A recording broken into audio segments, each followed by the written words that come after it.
Hello, welcome to another commentary here, Cam. Now, I've set this up in a different place because I've got a different camera mount. Do you do a Yui?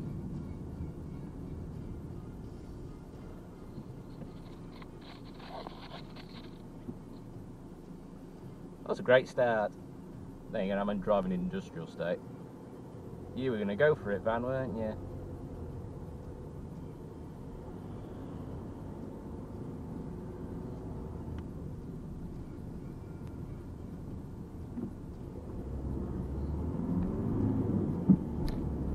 Let's just get out of it.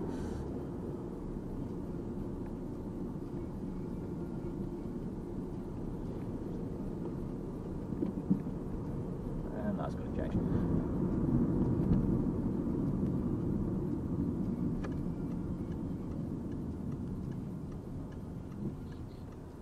Alright, driving into the sun. Right, so my idea is today to drive towards Matlock, our Bakewell, and then come back again. It's a Friday, so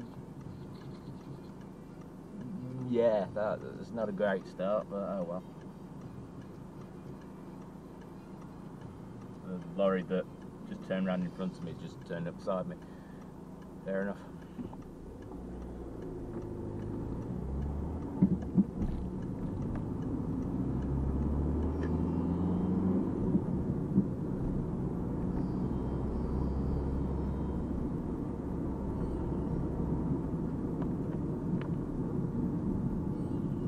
So, in terms of commentary, I haven't really got much that I really want to talk about. It's towards the end of the year. I'm hoping this is still recorded.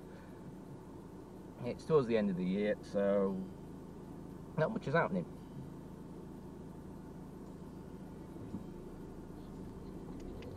I've got my royalty-free music on as well.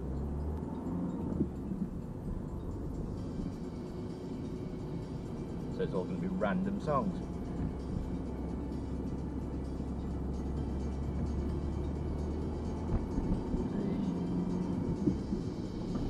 Nope.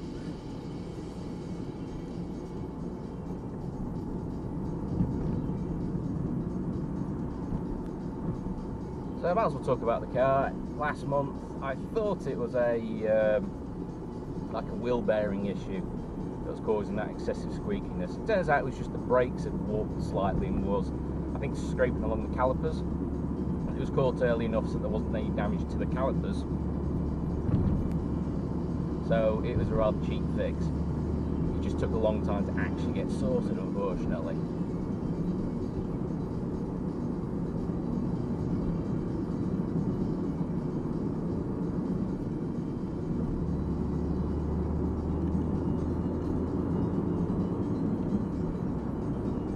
Everyone's being slow for some reason.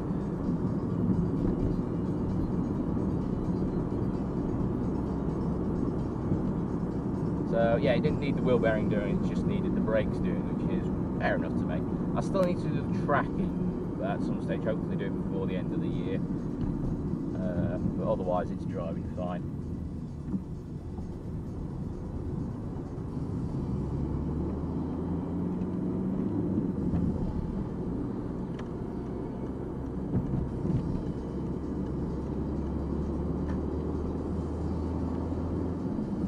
I hate that junction.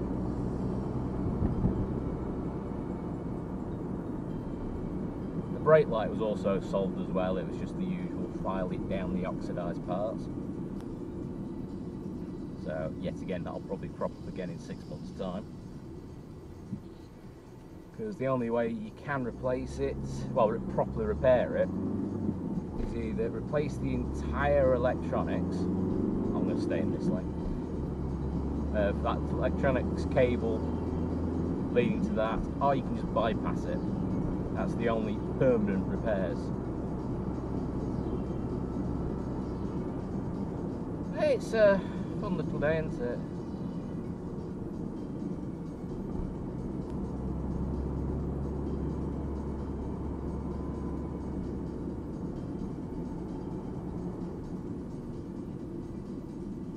Yeah, bypass the electronics and replace the entire light itself.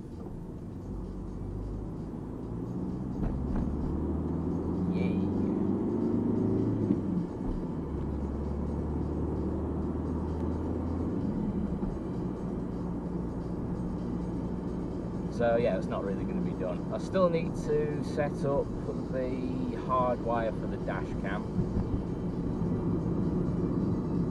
which in fairness, that's what, an hour's job. It's just unfortunately getting around to do it.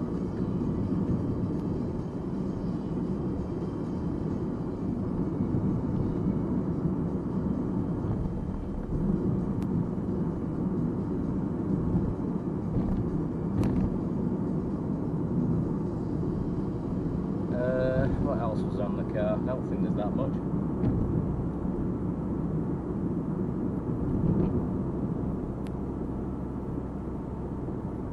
In terms of the other things that I did mention on the November break video, yeah, I still haven't been able to get much of another job. And it's that time of year where it's all temporary work and all seasonal work, so it's not really the best time for a job search. I still need to keep looking, I admit, though, but yeah, I still need to keep looking. Have done bits on the house, not enough to say that I've done it though.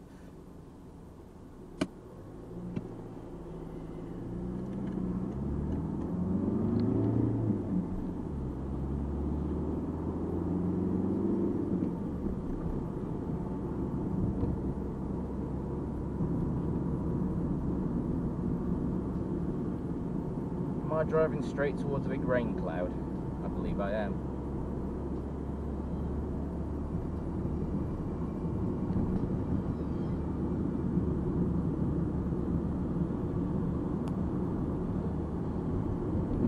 I don't trust you,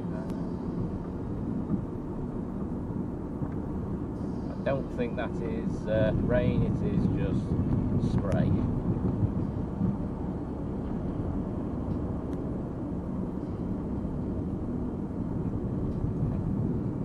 Yeah, so in terms of the channel,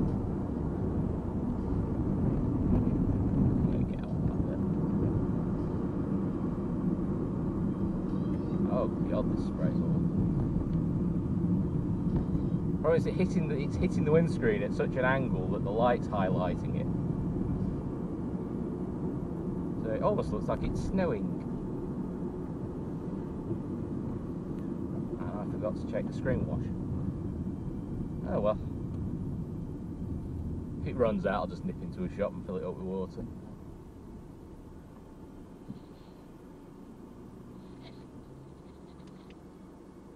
All dramatic music.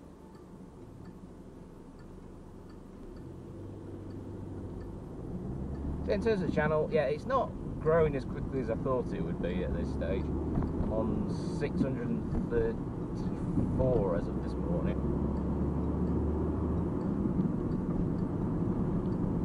And I do check fairly often as my mom, I should do. Wow, this spray's all annoying.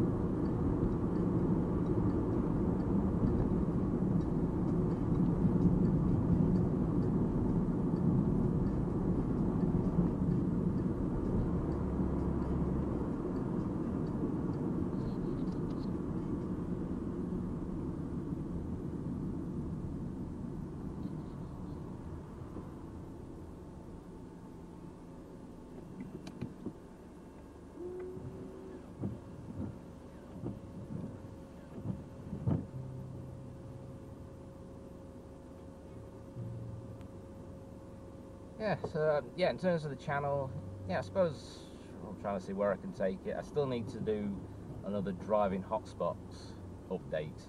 Try and add a few more junctions to that, because I haven't touched that for probably a year. Problem is, it's re-editing a video, which is not ideal, but needs to be done. It's just getting around to doing it. I still need to make another start on the best of compilation, because as I get nearer to compilation 70. You'd think having 20 weeks to do it, well, it takes 20 weeks to do the 10 compilations, so you'd think it'd be easy enough to do. Again, it's just getting around to doing it.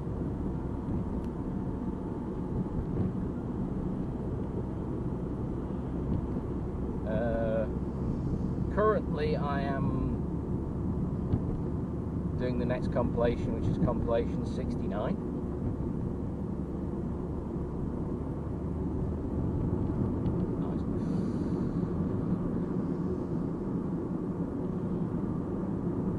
Yeah, compilation 69, which from this point of view should be up in the next week.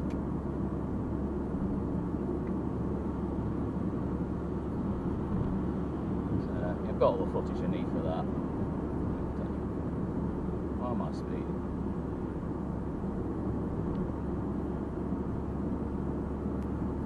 So one thing I do want to ask about with the channel is censorship.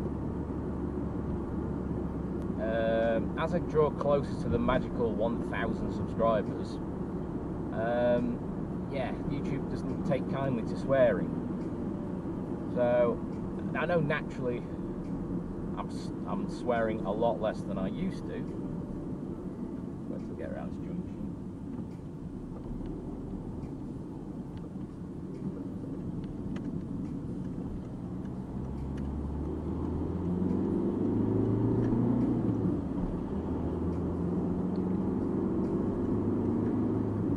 I know I'm swearing a lot less than I used to. But at the same time, YouTube doesn't like swearing at all. Yeah, I'm doing 10 miles per hour above the speed limit on Bockham Parkway, and I'm still getting overtaken.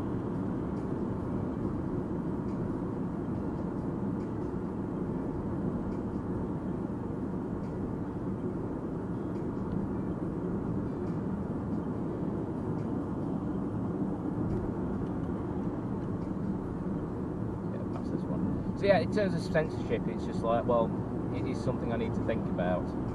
It's easily done in the editing, but it's whether or not you as viewers like that. So that is one of the problems I've got to decide. Because obviously, if I keep swearing in the videos, then they won't be monetized. Which is an incentive to do the videos on a regular basis.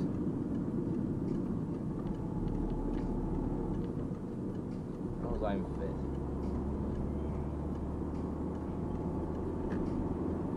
fifth? So yeah, let me know what you think about that. Ford Mustang. Nothing to do with censorship, just a Ford Mustang.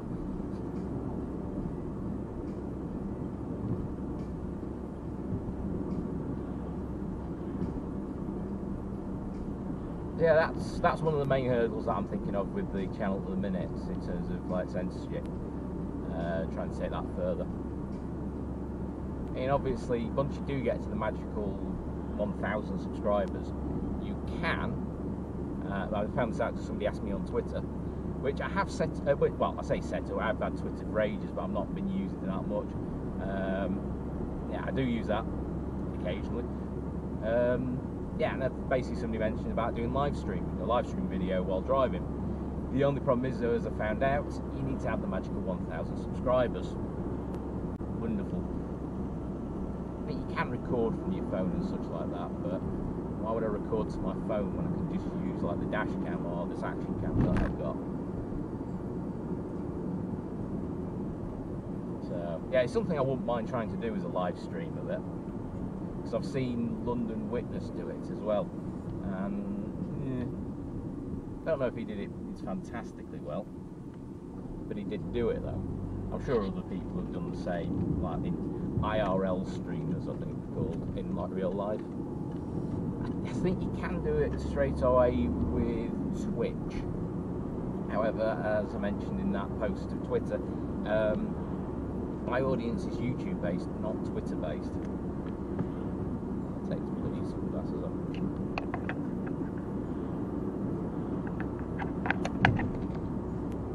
Yeah, so are not a YouTube base rather than Twitch base, so it's not. It wouldn't be a bright idea to do it that way.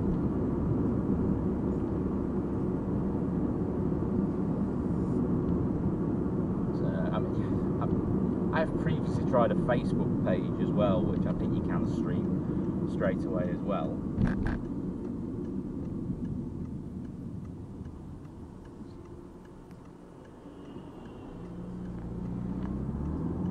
go down Drumfield and then is it A615? I think I'm thinking of.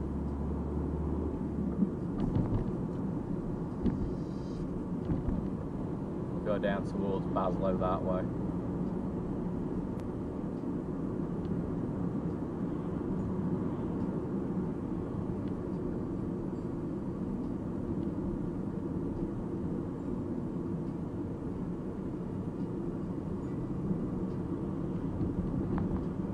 Oh, poor Kermit.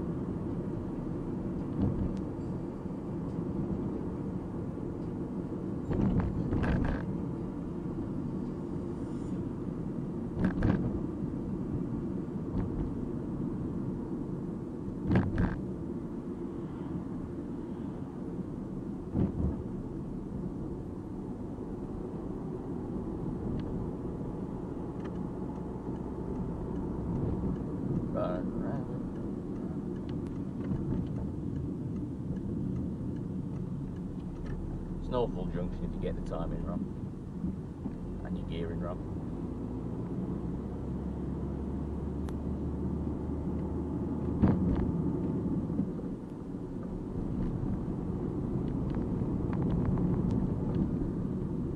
I don't think I want a final destination moment here, because they don't look secure to me.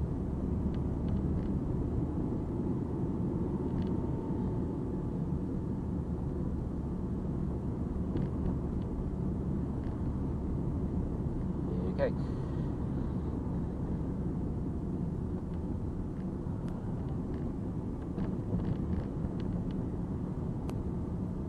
I'm driving towards roadworks. They're always doing something, stuff in Drumfield.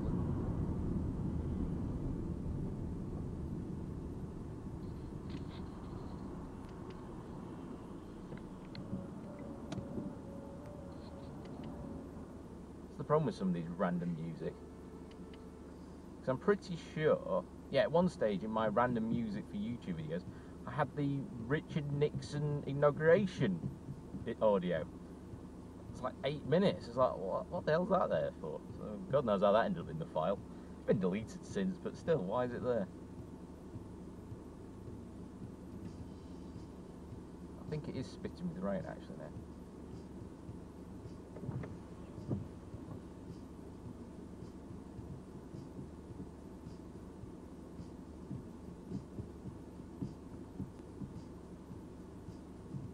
Yeah, it's spitting with rain.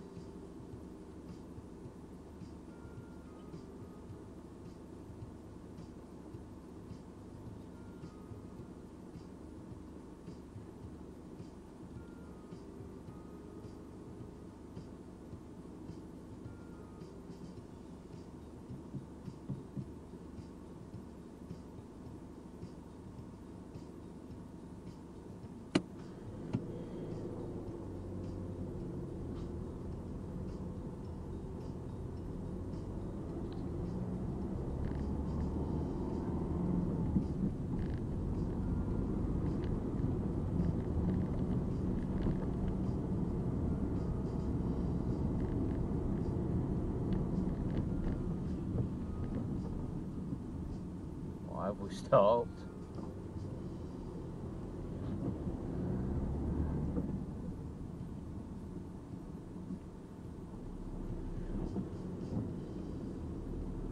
Oh, this is going to mess up the priority, the flow.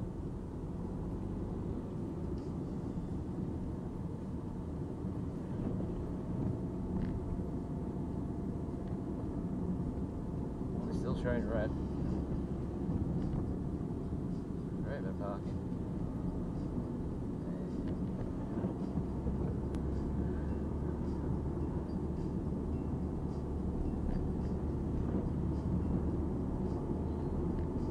Usually helps if you get the junction, look.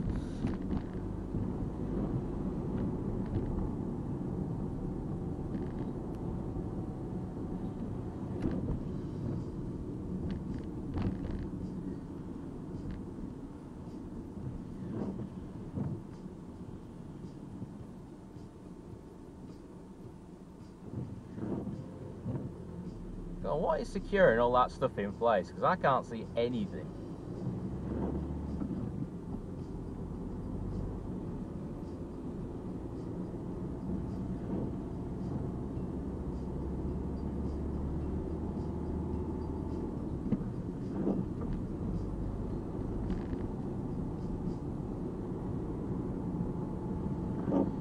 So yeah, future videos or anything like that, I don't honestly know. I still want to try and do some travel videos, well, not just like drive somewhere. I mean, I did it for, actually no, I haven't done it yet, have you? I went up to York the other month, I think for my birthday week, and I didn't do it as a commentary cam. Took a load of videos, but I took pictures at using my camera, the 80D.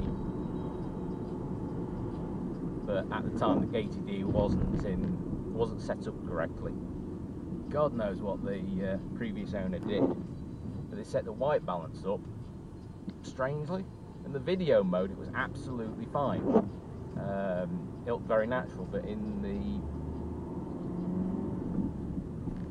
picture mode, it looked, the white balance was just too strong. Any sort of white in the picture, it just picked up on too much. So I reset all the camera settings afterwards, and then suddenly it was fine. So I don't know what settings they changed. Why is there a random code there?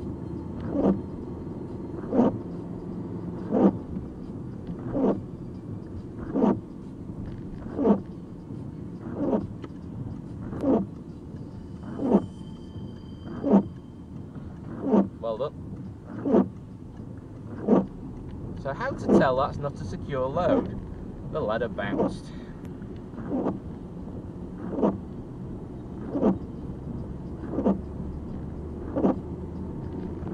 Now, because it's raining, I've now got the wipers on, I've got the annoying squeak. Now, people keep saying that it's an MOT failure.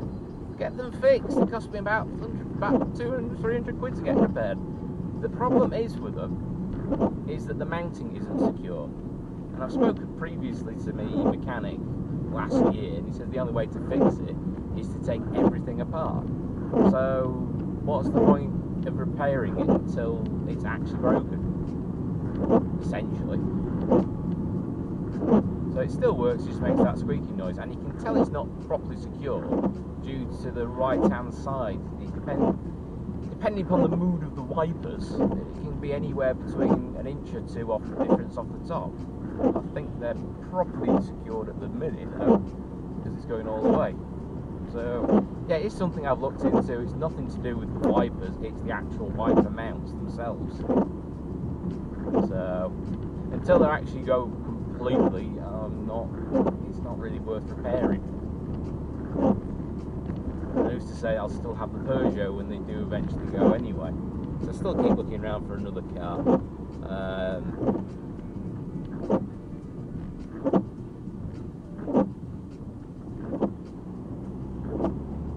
Okay, I still keep looking around for another car, but I might as well wait until after winter is gone. Might as well wait till after winter's gone.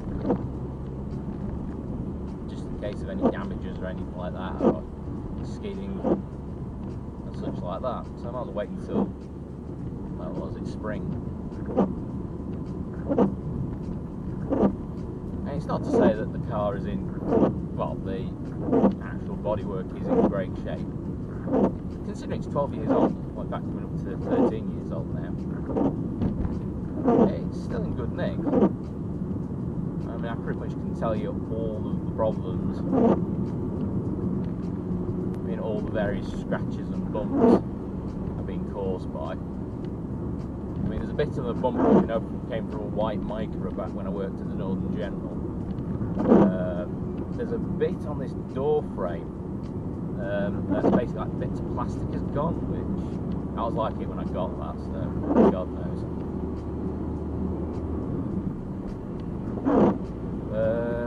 There's also a scrape on the left rear bumper. On the left rear bumper, which I don't know where I was parked at the time, but somebody scraped it.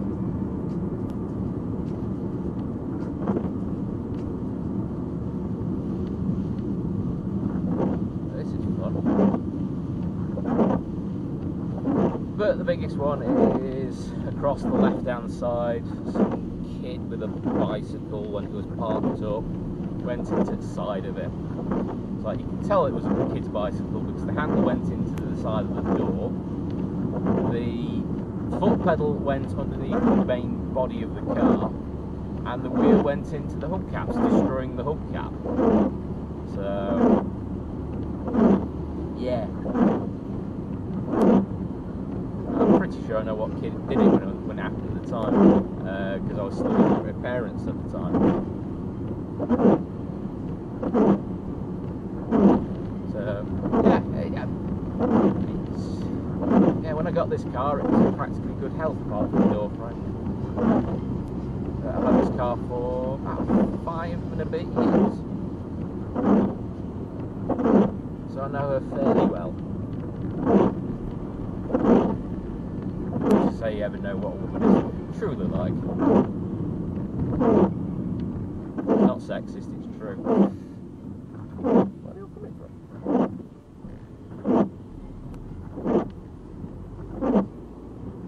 There you go, so I'd say the same things about blokes. You hard to know what they're like until something happens.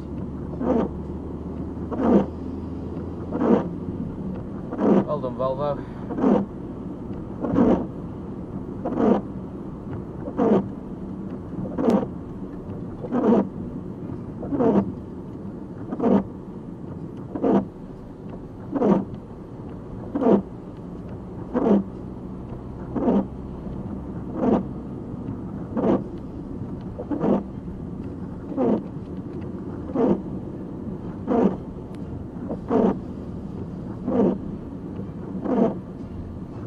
Annoying. It's just like 2 days off this week and the weather has been pretty good all week. Gets round to my days off, now let's have it raining.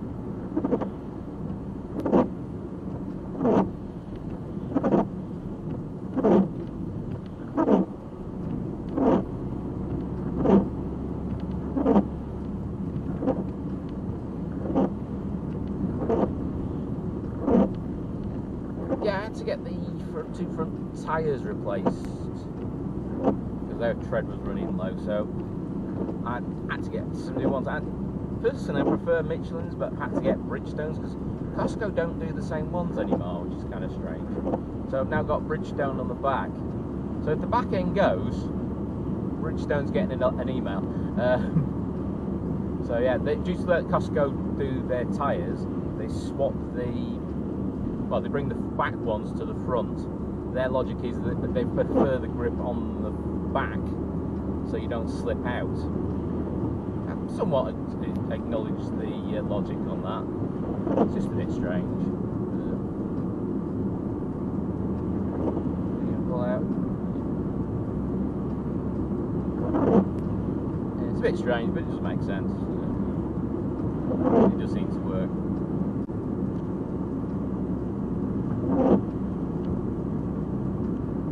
I need to take a picture of this setup before I dismantle it with this camera in the way, just to prove that it's not in the way, that I can still see quite happily it's not blocking anything. Because it's not like the Canon 80D where it's massively in the way. Although I would have preferred to use that one, but you can't with it. You can't on your dashboard. Probably could if it was a lorry.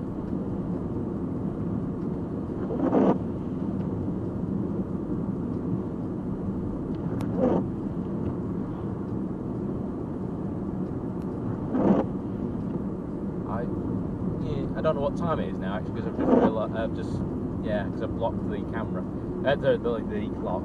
Oh well.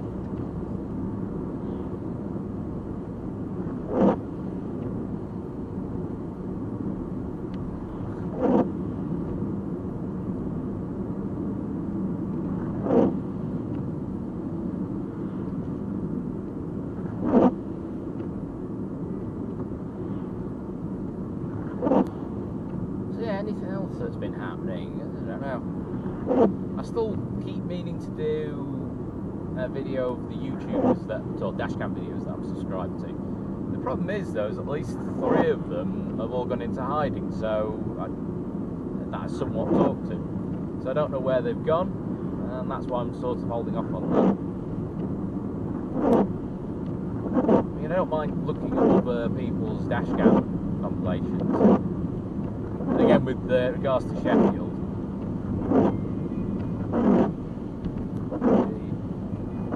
you thought about it.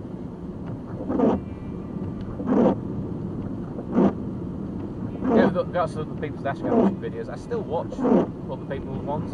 I mean, I don't mind more people having Sheffield dash cam videos. I mean, I still somewhat talk to Bad Driving Sheffield every now and again. I don't talk to him that much, but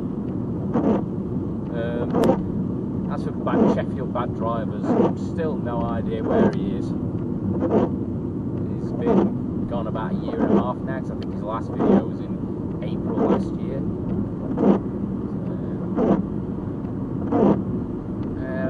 There's also another Sheffield dash camera that I do follow called, is it Dash Cam Chris, I think it is.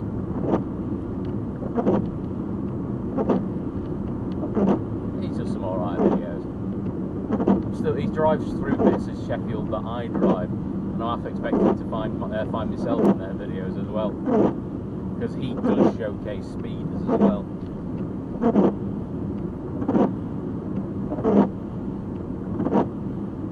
Because he mostly uses the,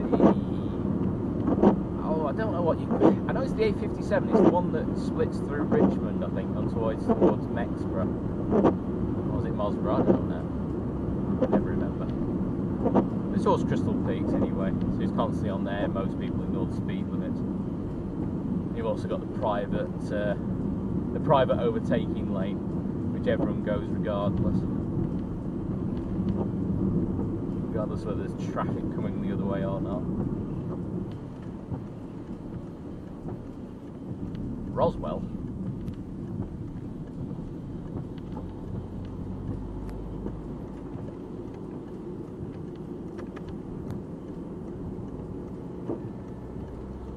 I'm trying to think if there's any other dash cam ones that I follow that's worth mentioning. I mean, I do watch, is it Dash Cam Australia? I'm guessing this is a caravan lot. Dash Cam Australia, which usually has some brilliant moments on it, especially when you consider the language. Just the accent alone, it just makes it brilliant. There's also Italy dash cam, Italy dash cam. That's pretty good. For me, the irony is, the best word to describe Italian drivers is blasé. They don't really care. I mean, something like this situation, they'd probably just, like, you probably expect to see like a Fiat 500 go down the oncoming lane, even with traffic coming. They are completely bonkers at times. And I say it's really ironic that the best word to describe Italian drivers is a French word. I'm probably going to get comments saying that blasé originates from Italy or something like that. Oh well.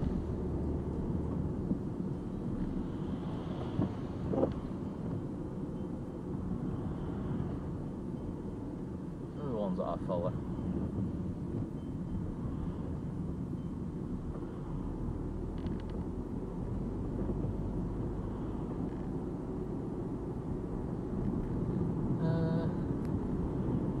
Aside from Gadget Meister, obviously, I know I watch his stuff.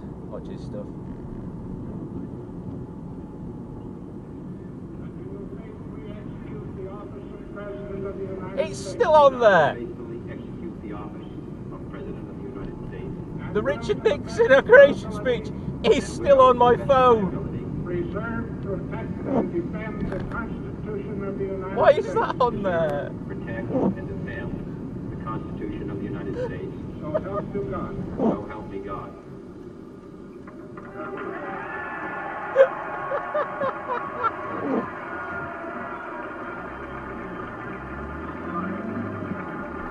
I'm not going to listen to that, but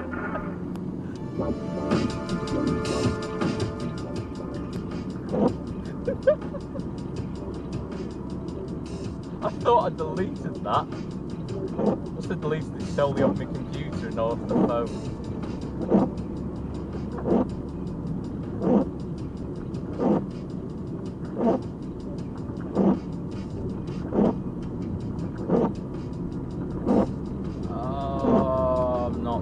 following all those people.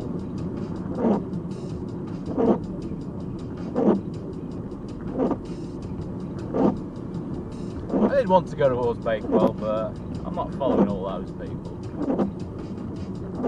They must have started in the Christmas markets.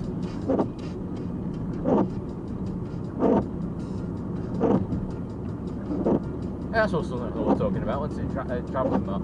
I did go up to York, but the camera wasn't working right for the photography bits, which, yeah. So I wouldn't mind trying to do something like again. Probably go up to like Hornsey again. Hornsey or something like that, Scarborough. Go a bit down the east coast.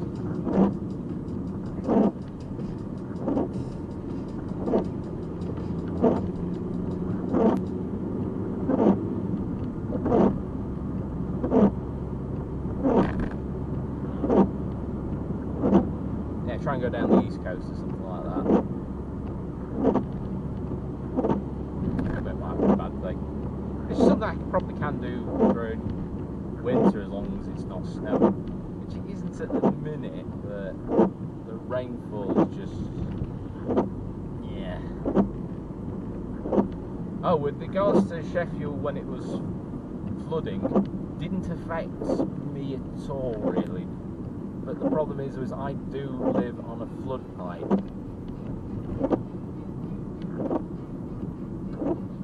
Let me stop this later. Yeah, I do live on a floodplain, which if the flood defences aren't working, yeah, that's that one.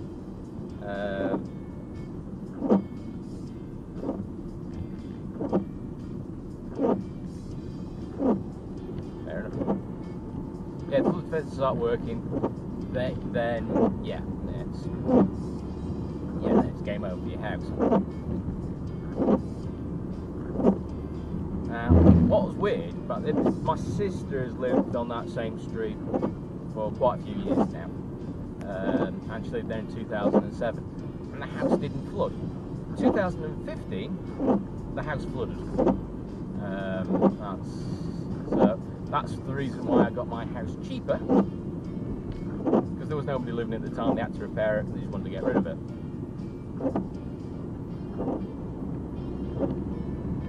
So, yeah, potentially I could come back to a flooded house.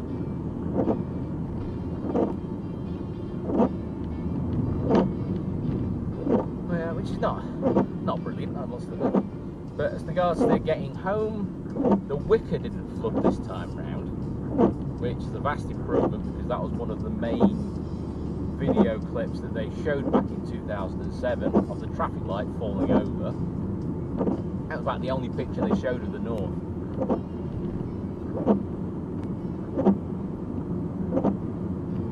So, but this time around I think it was mostly Meadowhall. The buses for me kept going, which is alright. That's where I live. And I managed to finish work an hour and a half early. Early because of all what was going on. As I said, it didn't affect me, but potentially it could have flooded me out of the house and home, and I probably wouldn't be doing this video right now, because as I said, my sister's house, who is my next door neighbour, her house did get flooded in 2015, and we know what the procedures are. I believe the overall bill for her house repairs was £37,000. So that's a hell of a lot to do with house repairs, and yeah, the insurance company took it out on Yorkshire Water, from what I remember, because it was, well, as I said, if the flood defences is working, then it works. You don't have to worry about it, but you're basically at the whim of somebody remembering to do their job.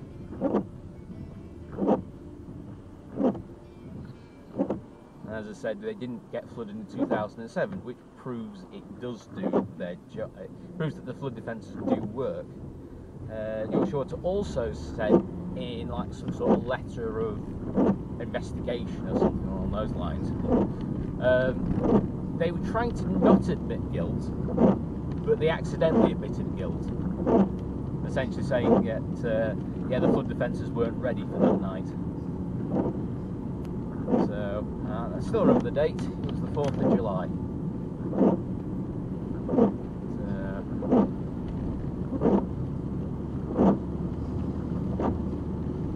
And just as an interesting, well, I'll say interesting little side little story about with the flood.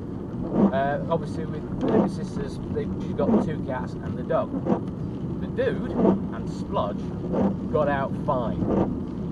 Cheesy, on the other hand, she panicked and swam off into the night. So we didn't get her back until the next day when she flooded back in. So we've no idea what she did for those 12 hours. Yeah. So when she got back to the house, she went to the litter tray for some strange reason. They bundled her in the sheet, we locked her into the litter tray, then took her off to my brother-in-law's parents' house, where the cat stayed for about 4 or 5 months. And I could tell it affected Cheesy, because when I visited them, she became a lap cat. She isn't normally a lap cat. She's not done it since either, actually, but she's not normally a lap cat, so I know it's easy to tell it affected her. And she's a lot calmer than what she used to be, but she doesn't tend to go out in the rain as much, which is quite understandable if you've had to swim in sewage water. Yeah. The strange thing is, though, is if you know your house is on a floodplain, you just make sure everything's off the floor. So if you do get flooded, the only thing you're really replacing is the furniture, and making sure that you're only replacing the furniture, making sure that everything of any value is off there, and if it does get damaged, you're going to get it replaced anyway. I mean, one of the weirder things we found out with the flood is that if it has storage on it, like your computer, your hard drive, a phone, a camera, something like that, if it's got storage on it, they let you keep it, even if it's only the power cable that's damaged. So yeah, potentially you can get quite a bit of money out of it. It's kind of bizarre. In fact, one of my old sat navs was being repaired, well, brother was trying to repair at one stage, that got destroyed. That got destroyed, got paid out for it, even though it wasn't even working. So there are ways to get money out of it, which is really stupid. Don't get me wrong, the sat nav was still damaged. And it was mine, actually, but still. So, yeah. Yeah, with Sheffield flooding, it didn't directly affect me.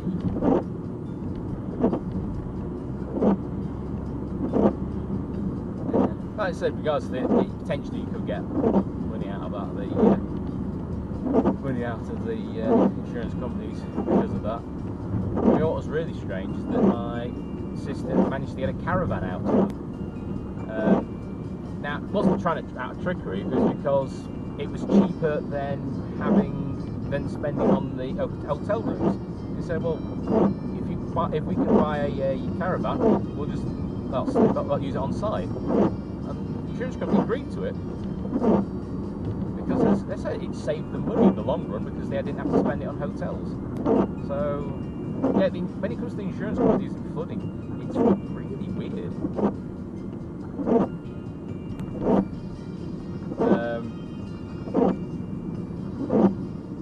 Yeah, there was also on Monday when I was driving along this one, this is where there was a coach crash.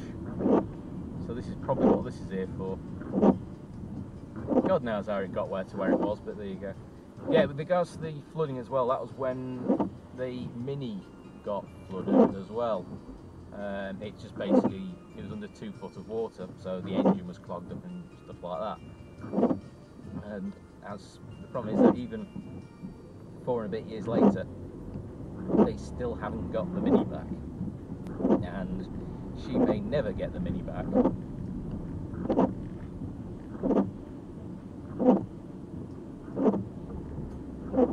This is where the coach was. How the coach got there, I do not know.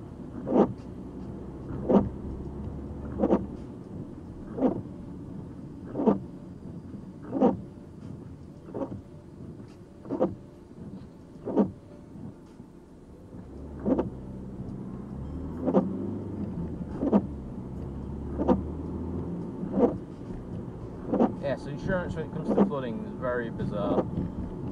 Don't get me wrong, even if you do make money off it, it's the turmoil of going through all that is ridiculous. Because essentially, as I said, you are at the whim of somebody making sure the flood defences are working. Which is,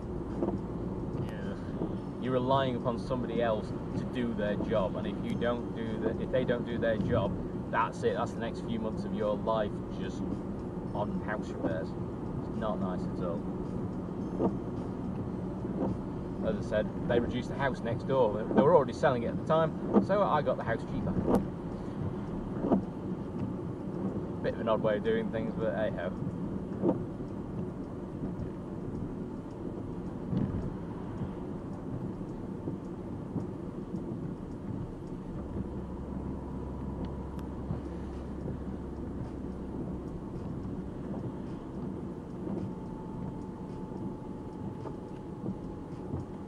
Tell it's a good video when you're talking about insurance.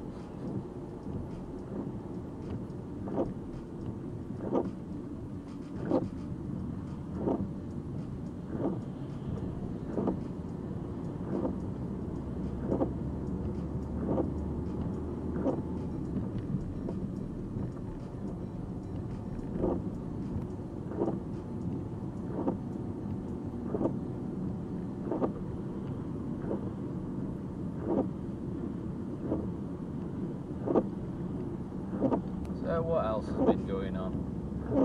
So I need to get away from my job at the minute, but as I said, it's seasonal. Regards to YouTube, I still want to try and do some travel videos.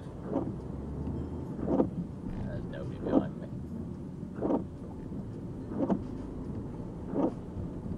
Wow.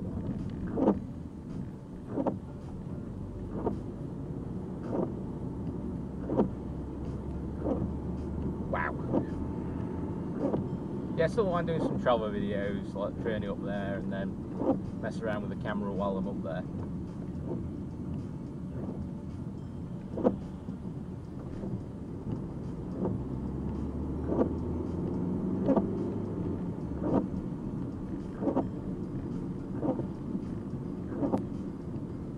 Yeah, mess around with the camera once I'm up there.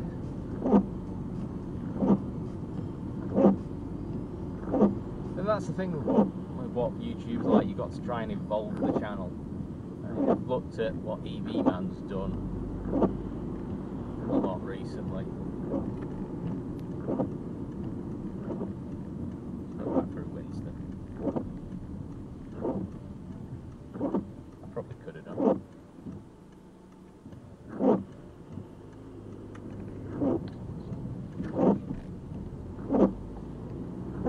Sorry, the parcel force van was ridiculously close.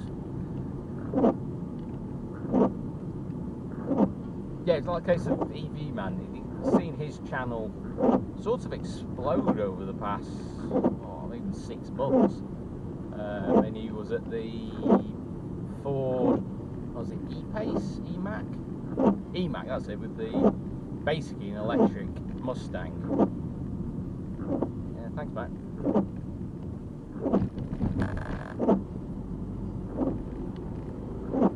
Not only part where solid white lines, on a level crossing as well. He's been to the review for that. I think he also saw this morning a Twitter account where, on his Twitter account where he was going, it was at Heathrow. So yeah, his channel's really has exploded in the past 6 months in terms of what he's doing. But he has evolved the channel more into, this is what electric vehicles can do. And to be honest with you, I wouldn't mind an electric vehicle because I know I could make it work. The only problem is just the sheer cost of them.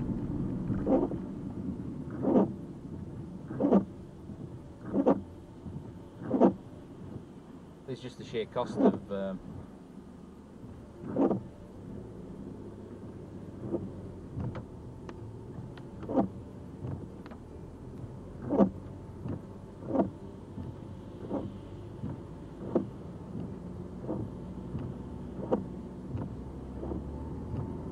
it's just the sheer cost of actually initially buying one.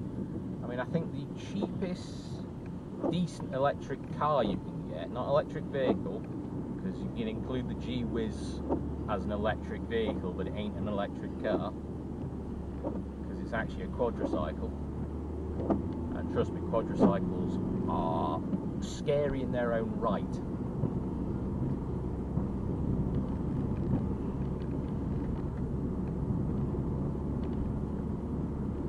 Yeah, the cheapest electric car you can get is probably about £5 grand for a second-hand Renault Zoe.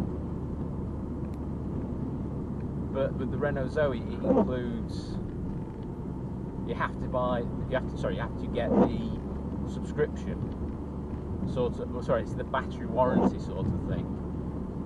Which the problem is that even if you own the car, you don't own the batteries, which is weird. And you essentially have to declare how many miles you do each year or how many you have done. So essentially, basically, you've got a hire car for the battery, just solely for the battery, not the car. So I don't like the idea of that. It's just like, yep, you control my car, sort of thing, even though I own the car. Now the only bonus is, though, is that it does include breakdown cover for the with the warranty. But if you do up to 10k a year, it's £90 a month. But that warranty will last forever. That warranty will last as long as you don't buy out the battery, battery contract, which I believe it's about £5 grand to buy it out.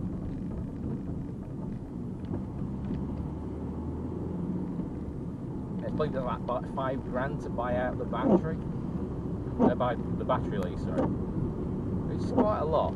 So yeah, if you go for a car, a second-hand Renault Zoe of the same age, same mileage that doesn't have that, it's about an extra £5 grand.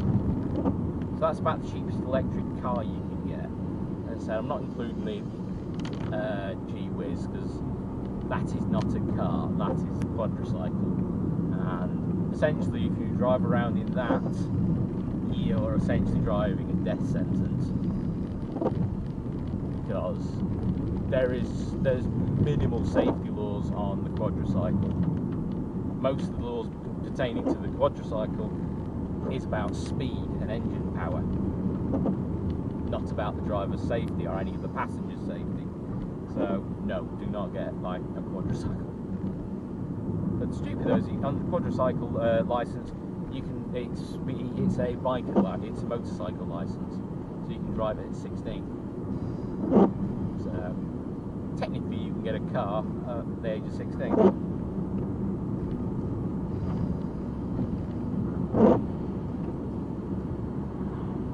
This is all weird. But I would consider that, because consider an electric car, because in terms of mileage and trips, an electric car for me would be useful, because I don't drive for work at the minute. I'm going to and from work, and I go out for a drive, which is a maximum of about 80-90 miles, which some electric cars, even some of the older ones, they'll probably quite comfortably do 90 miles in one charge, so I could make it work.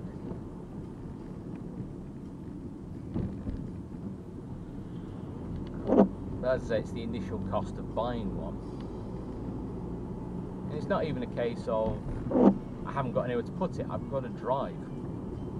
So I can. So I do have a place to park it up at night and charge it.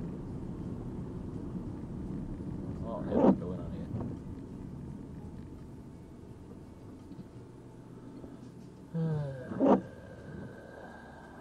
As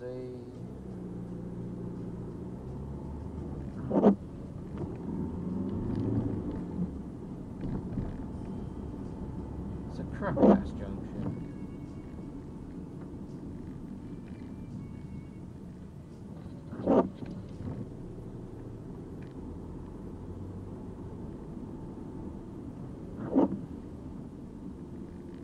How wide do you need to go?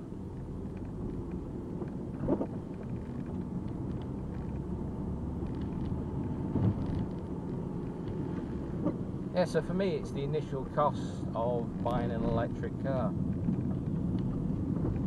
That's the problem with them. So I would consider getting one.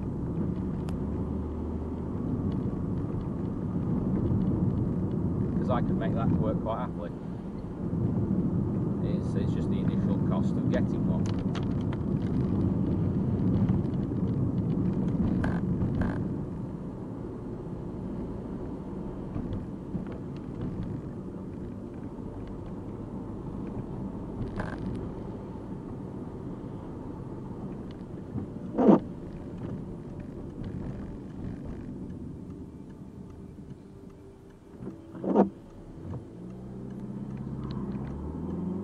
It's a rainbow.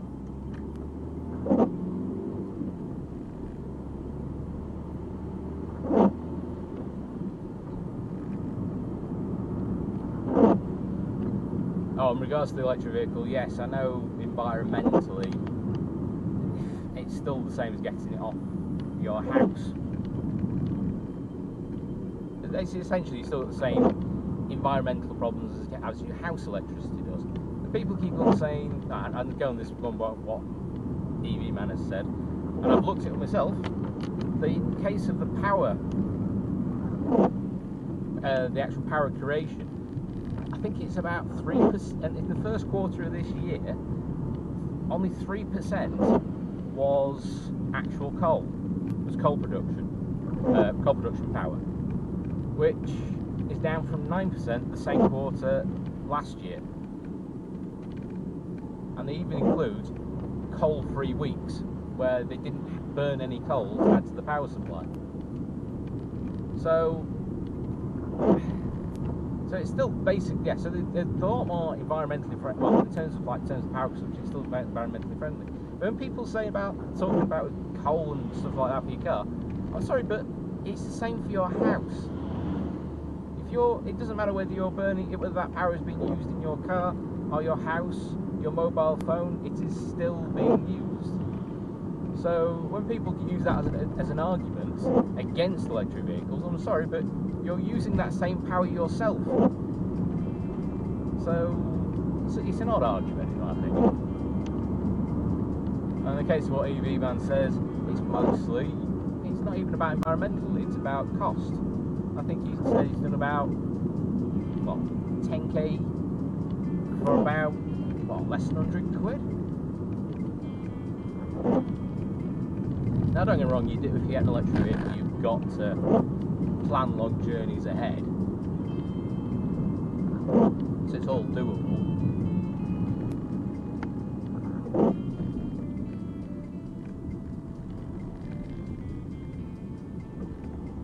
That is a dirty, misty bus. So there are advantages to electric vehicle, and there's several people saying that oh, it's still coal burning fuel and all that. Well, yeah, but you'd still be using that power in your house, so you're still using that power. I don't know. There's also the whole economic.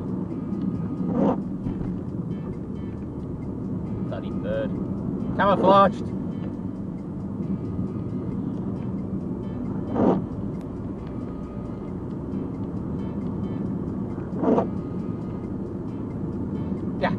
In terms of like the rare earth magnets and such like that, yeah, fair enough. You can argue that one, but not the whole sort of power consumption thing.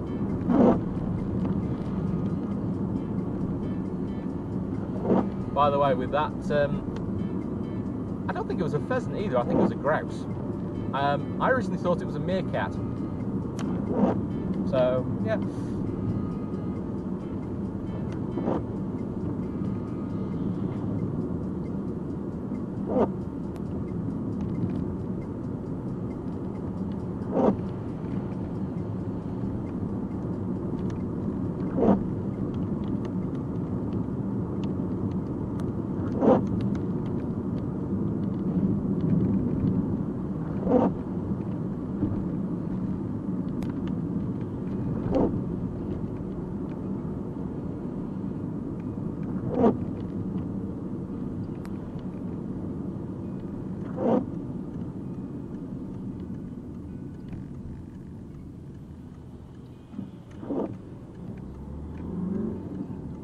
very bright rainbow.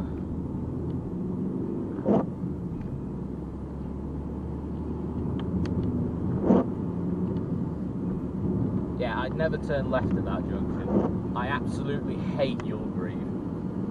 It is such a tiny little carriage town. It's ridiculous.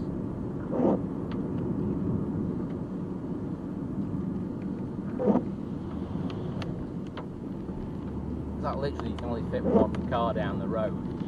If that one car decides to be stupid, nothing you can do about it.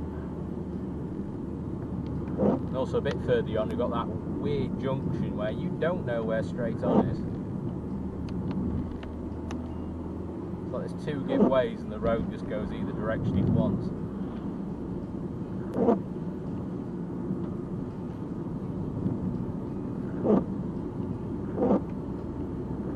Well, if you want a pot of gold, I think apparently there's one in that field.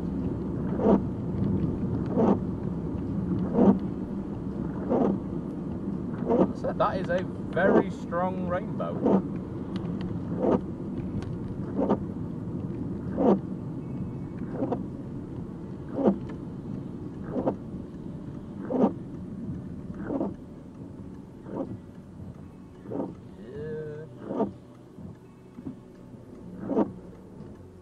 Oh, come on, you can do that. Oh no, I thought I couldn't see the car.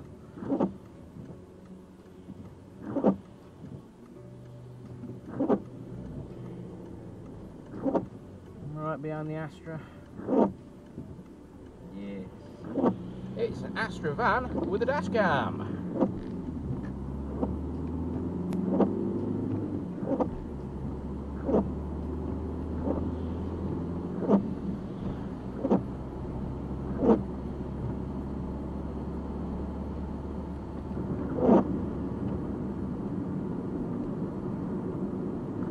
So yeah, I don't know what other videos that I can have planned. I mean, I wouldn't mind continuing the pondering ones, because that's one I want to talk about with regards to screens in your car.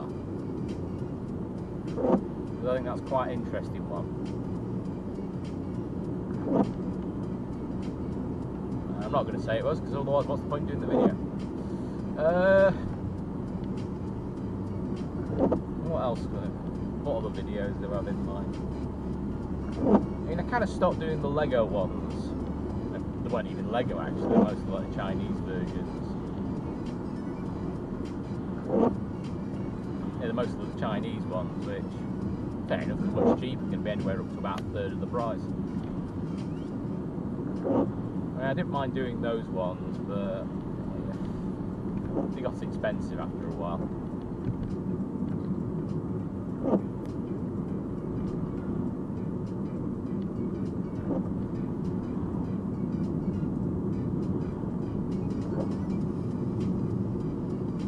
Expensive after a while, but I didn't mind doing the build videos though. Then again, as always, Lego is therapeutic, isn't it? So I recognise therapeutic.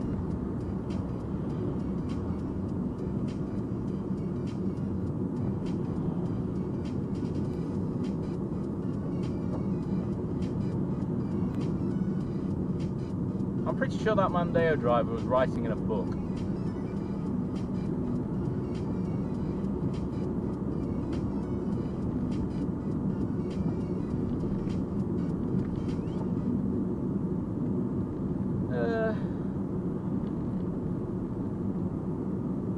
I think I'll aim towards Buxton.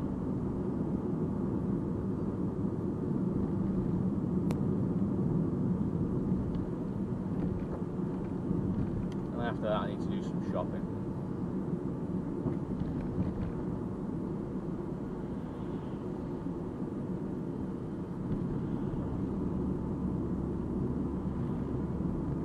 Not too sure where this Merc came from.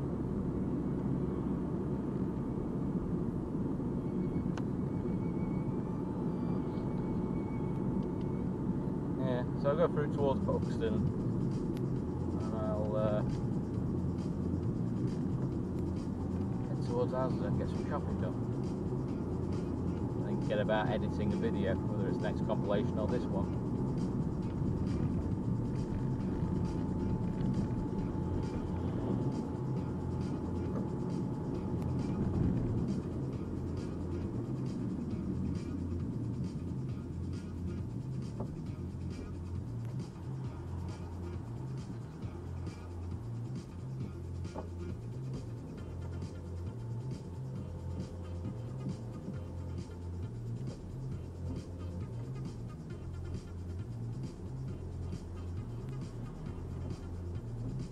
the hell?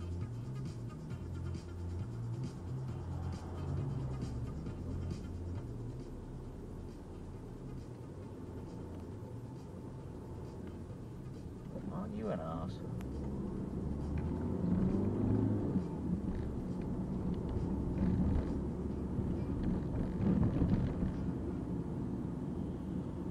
Jesus Christ, mate.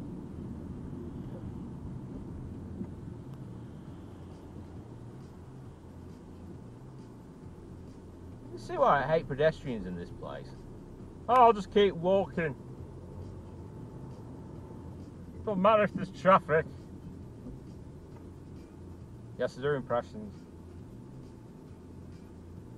Although I'm probably closer looking to Matt Lucas than most people. I'll say George Lucas, that's completely wrong Lucas.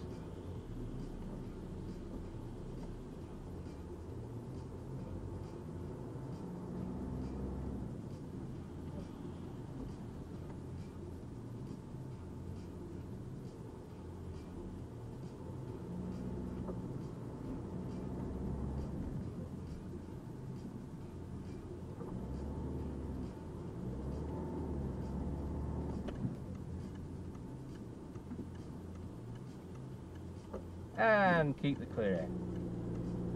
I mean, I was a bit of an arse. Prick. That means I've got to edit this in that. The Merc I was talking about just basically blocked the keep clear. I mean, I was cheeky for not letting them, but at the same time though, I didn't actually stop in it.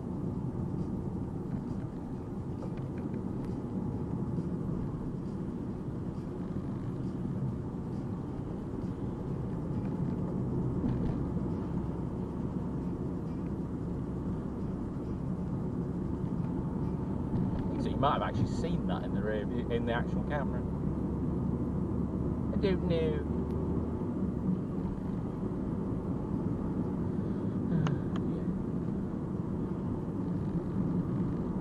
Buxton, 12 miles.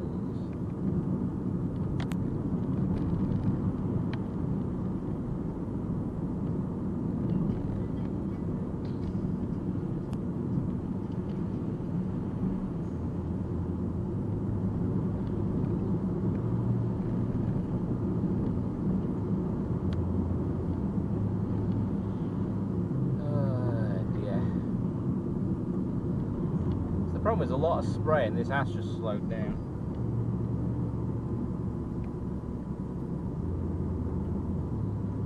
And I think the sun has come out of it as well. Oh, why has the Astra slowed down to 30 miles per hour? And it is a Ford Pick.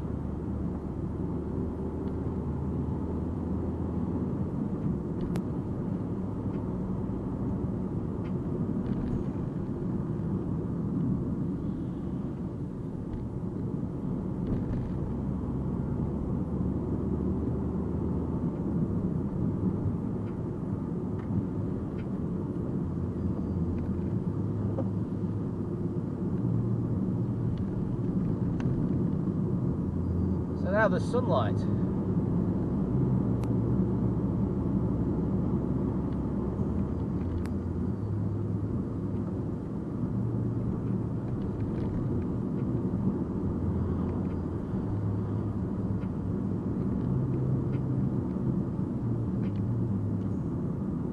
Yeah, I'm trying to think what all the videos that I've had in mind for the channel. It's mostly like your travel bits.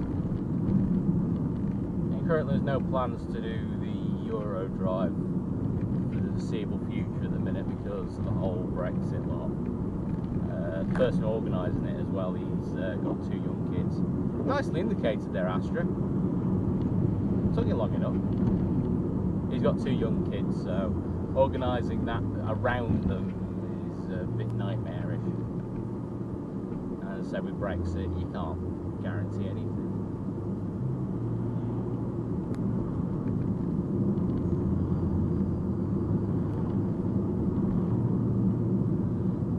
Date are we on? We're on the 6th.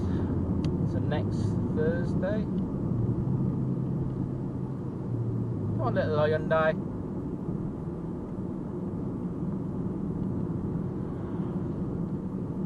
Come on, Wookiees. going slower. Yeah, next Thursday is the, well, from my point of view, is the general election. And I know it's harsh, but I want that fucking idiot out. He is just a lying piece of crap, he really is. He's also the one that they're talking about in the news today, that there's secret plans that Boris Johnson has in place that Corbyn's managed to find. On the Independent comment section, there was basically saying about, oh, but Corbyn is always he's always having a go at Boris. Well, yeah, that's kind of how opposition works.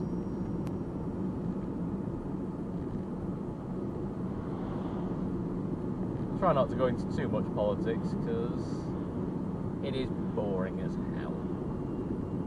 3.5 years of tedious bullcrap that ultimately we've got nothing to show for it.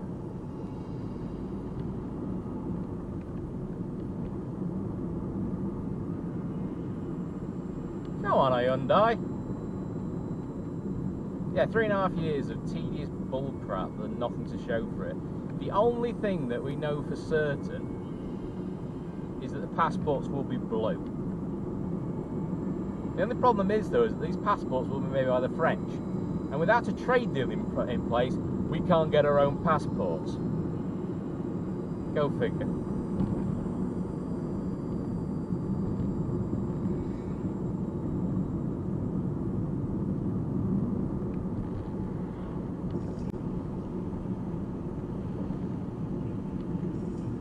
Come on, Mr. Hyundai. You have a brand new car. It's a 19 plate. And we're doing about 35 miles per hour in a 50. Please to keep going.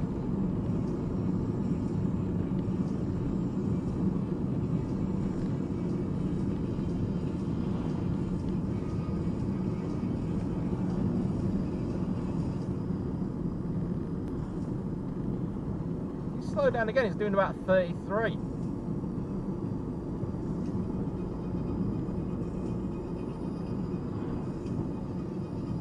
Nice SUV's caught up to us.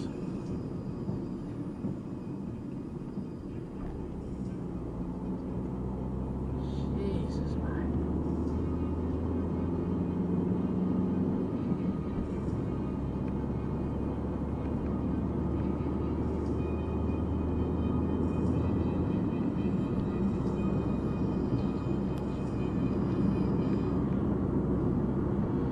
Bloody hell, look at the amount of deforestation here. What the hell are they planning to do here? Christ.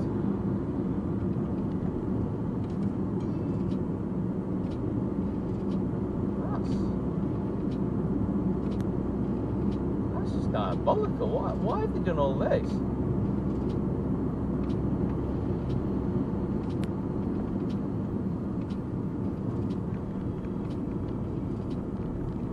They're going to build something.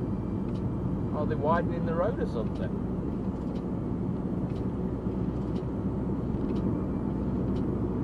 Yeah, they made it somewhat of a start over here.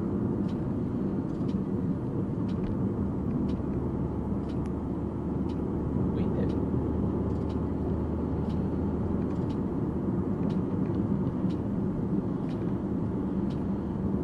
Thought they were in the road then for a second.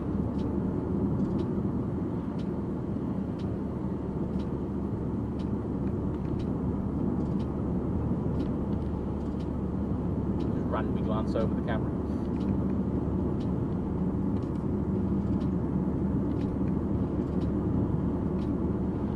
Yeah, just so you know, the beard is a combination of laziness and I've never had it this long before. I last shaved for a job interview like the end of August, I think it was, end of September. Not touched it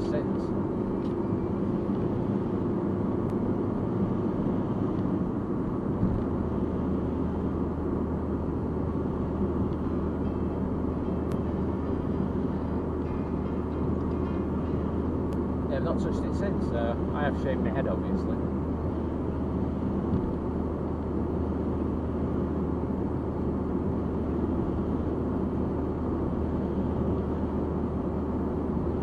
So it's a combination of laziness and just seeing what the hell I can do with it.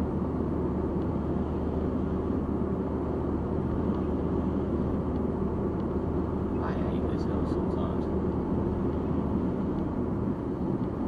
You can never get top speed if you're not planning ahead with it.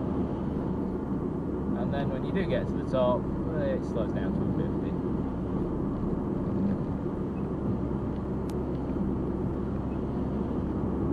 I got a Peugeot behind me, but he's keeping a respectable distance.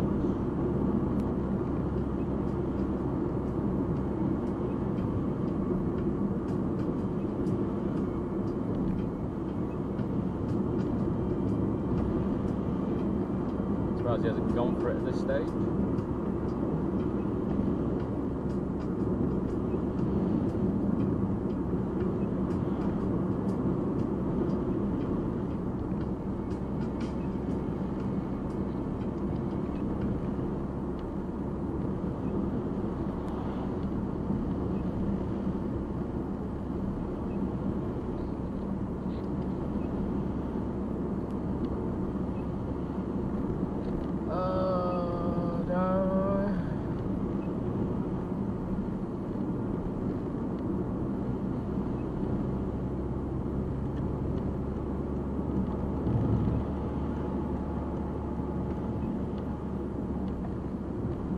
I went up to 60 to do that, but I'm sorry, that was just stupid, mate.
I think there's less than a month to go to Christmas.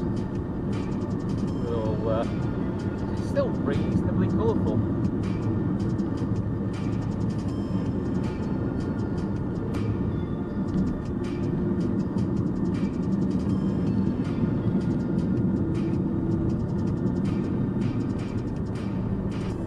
I should slow down a bit more for that one.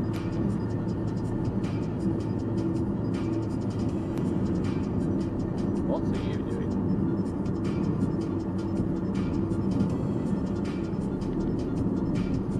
This one I certainly will.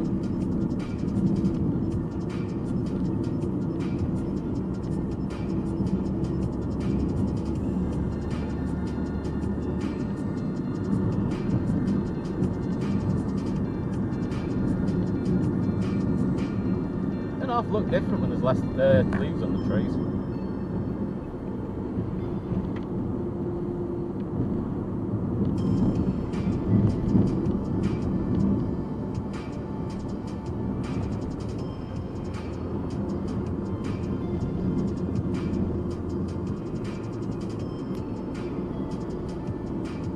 I believe this is the train bridge one. Yes, it is.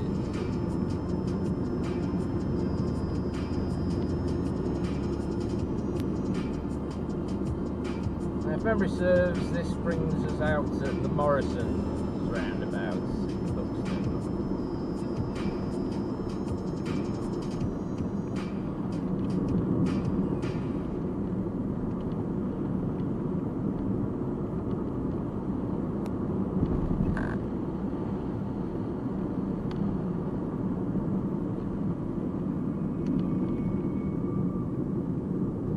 I was right. Because there's that much less. That's not No, it's just tarpaulin. It's that much. It's that much different with the lack of green on the trees. He said as they're covered in moss. It just looks so much different.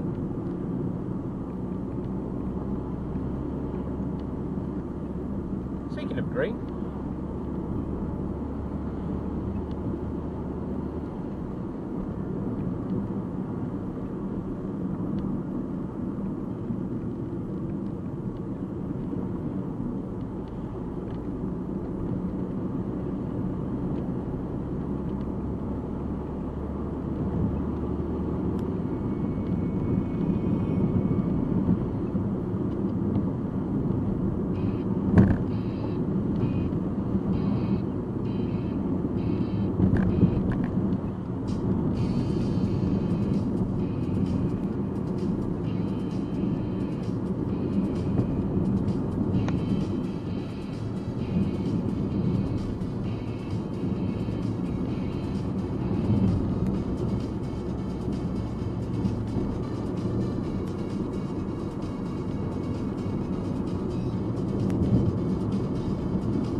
Yep, right, Morrison's.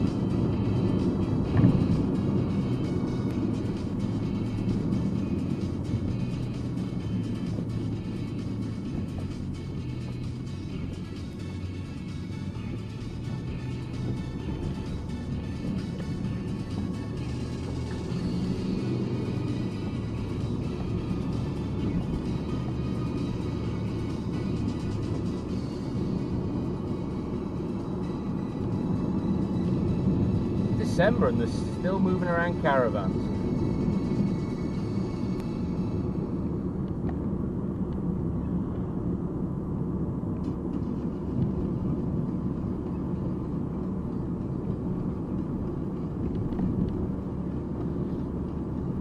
Well, I use my wipers for no reason.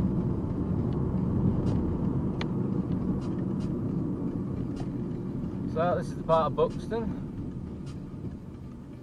I don't know what's in Buxton to see. Somebody's actually put some sort of tights and shoes at the bottom of that signpost.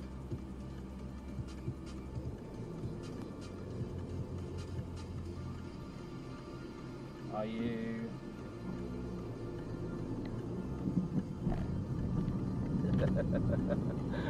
Weird. That Honda should have gone but didn't.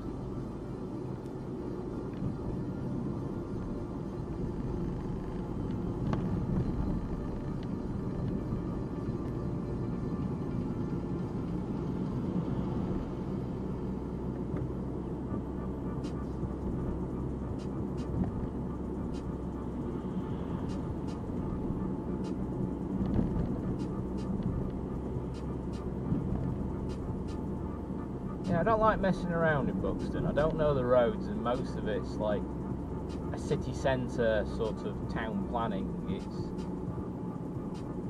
sort of one-way-ish.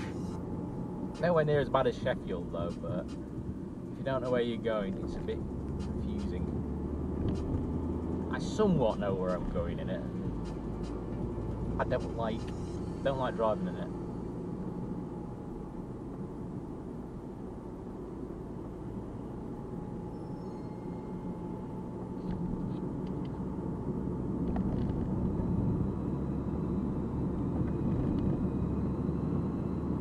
So what's the next little village? Double. So weird music.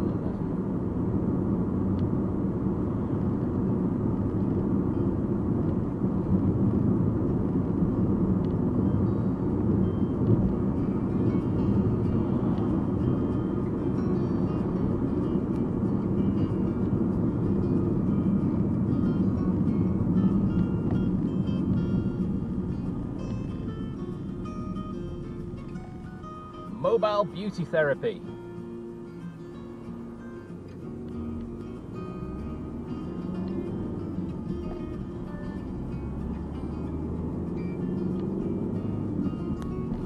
Sheep are still out.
Go through Deux and make our way back to Sheffield.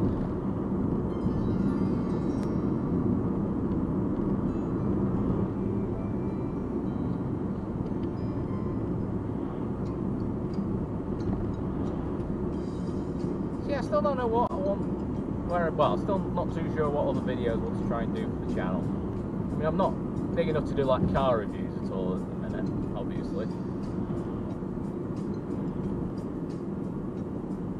Still mind trying to do bits with cameras as well, but I am by no means an expert with cameras at all. I sort of know enough to take decent pictures, but not enough to really bring them out, sort of thing.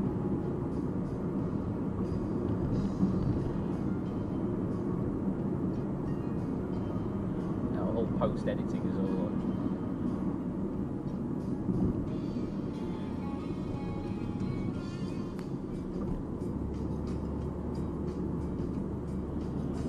So that's the thing with the dashcam videos. They are, in terms of design, they are fairly basic. They're not as basic as I've seen some other channels and such, where it's literally just block them all together. I mean, the sole reason I put music on the videos is to, well, it not only connects the videos, but it also helps against copyright strikes as well, because it confuses YouTube with its whole. When you have multiple music playing over the same video, over the same music, it just confuses it. It doesn't know what to make of it. It gets through the copyright.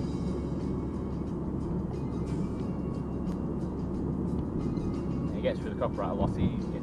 So, as multiple uses, it connects it. It makes a dull scene a little bit more tolerable as you watch it.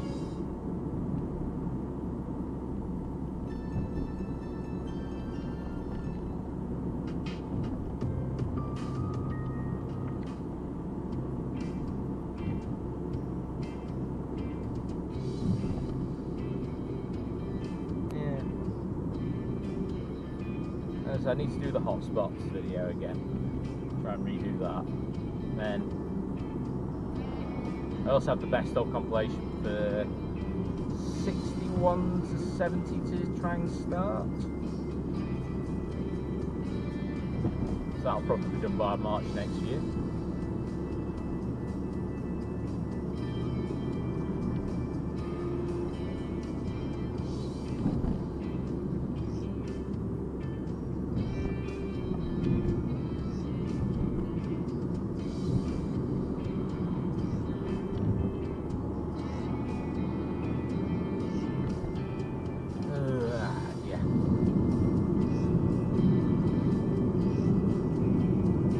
Rainbow for me.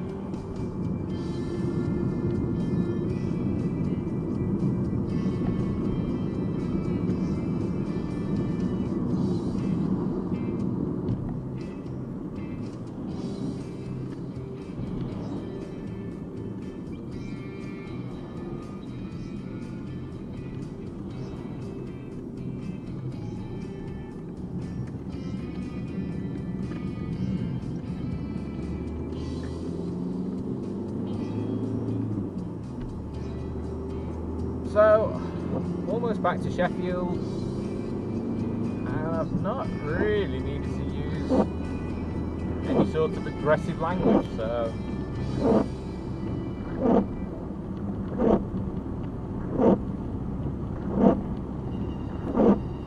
everyone seems to be driving reasonable. But then again, haven't got back to Sheffield yet.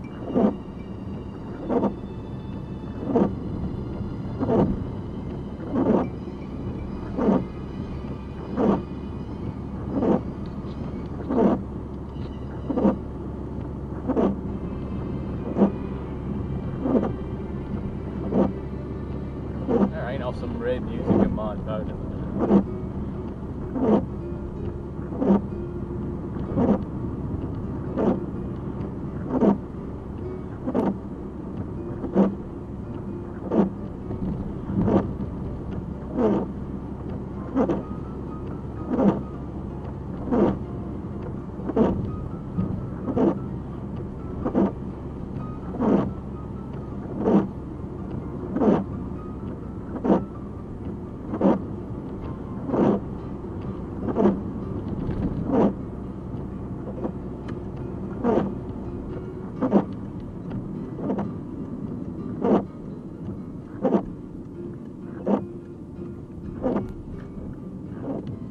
Yeah, thanks, mate.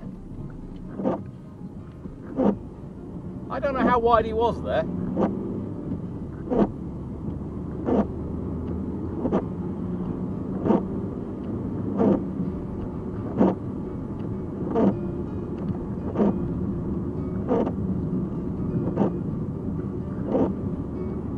I didn't know how wide he was there because of the door frame.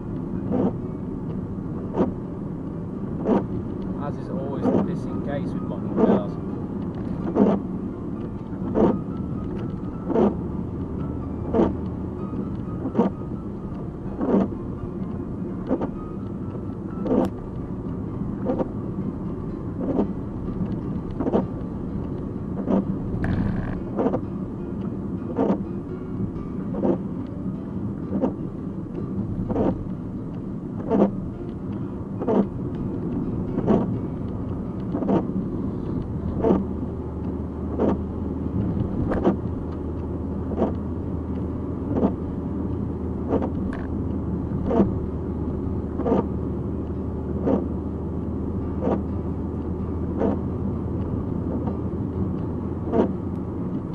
Hello, birdie.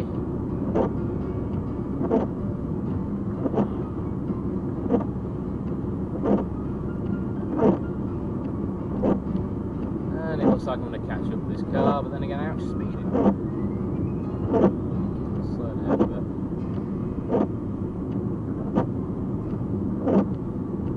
Yeah, I need to get some other ideas for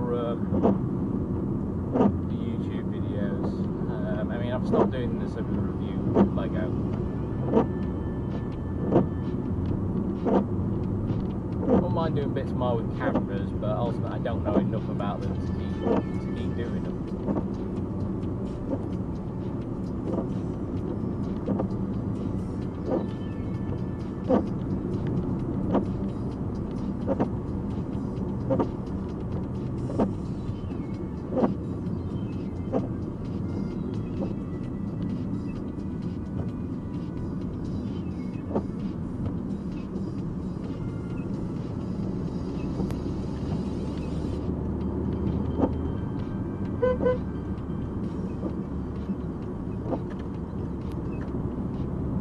Dickhead.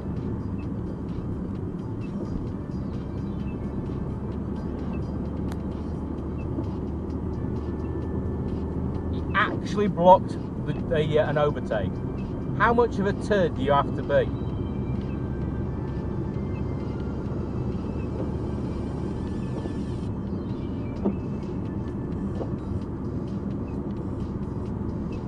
So when I was saying there's not much happens, I'm on my way back to Sheffield, I get the police car, which I'm pretty sure was on my side of the road, and I've got this idiot blocking overtakes.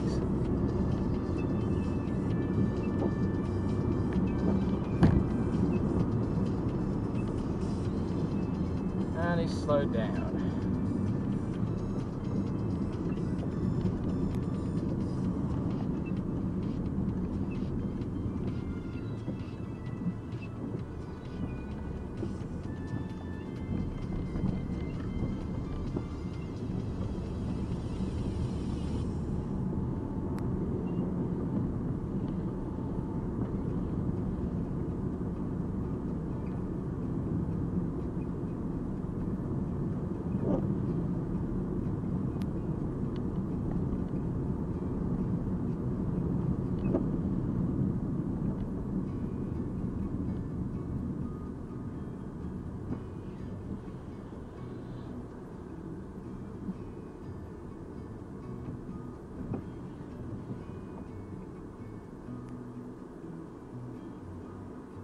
Can't see what the driver looks like.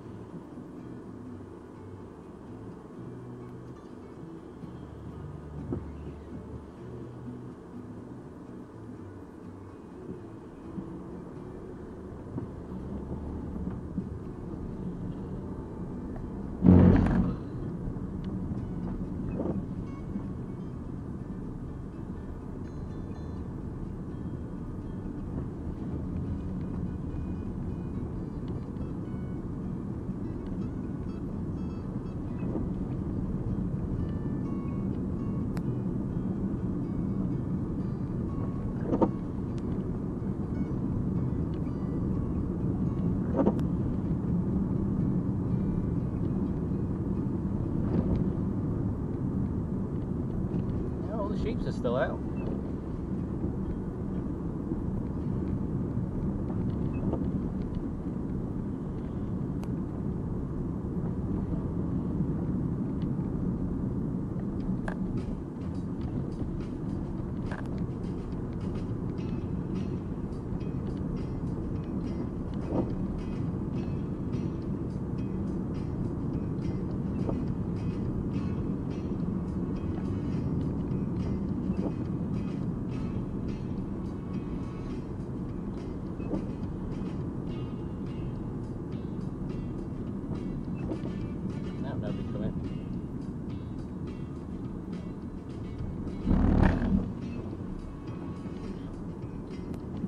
I still can't believe that. It's just like it was over the halfway over the line, stopping me from overtaking. It's like, how much of a turd do you have to be to do that?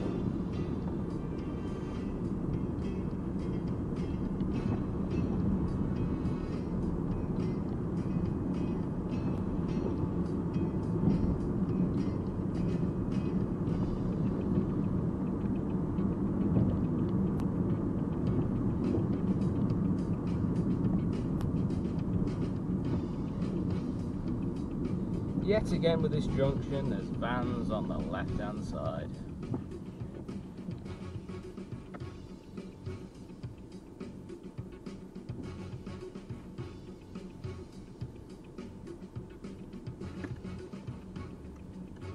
He wasn't even indicated.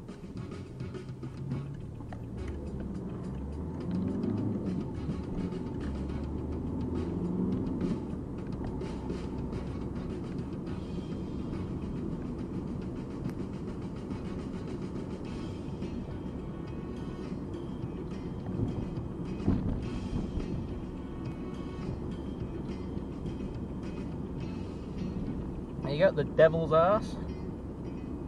I keep meaning to return back there because I went there as a school kid.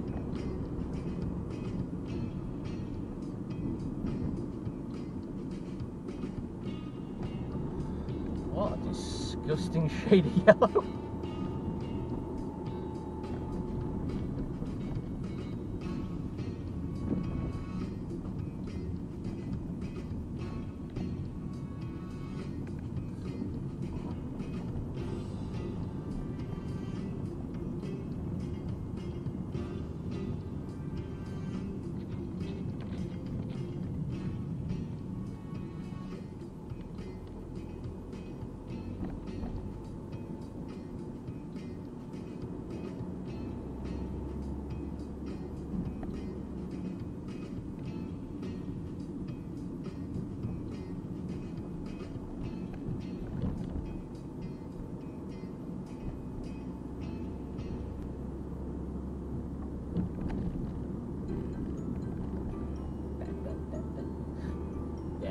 It's the one I use predominantly for Christmas time.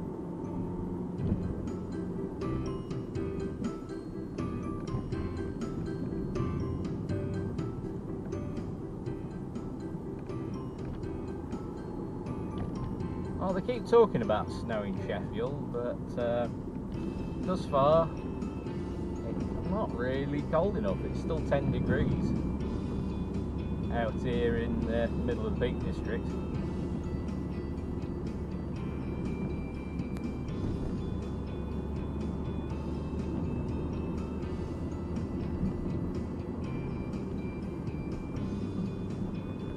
Welcome to Castleton.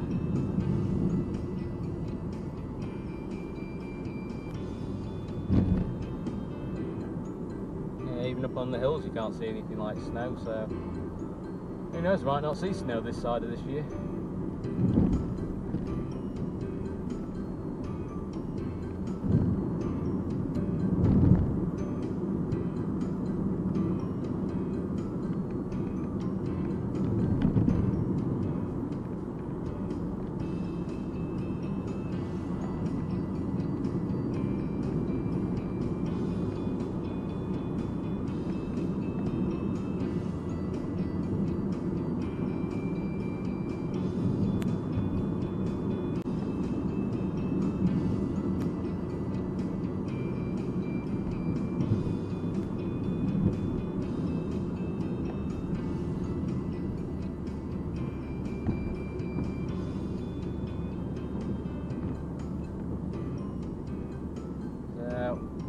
Hope.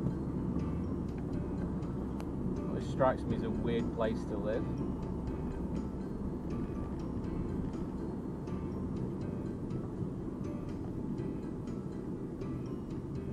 Yeah, screw it, over here.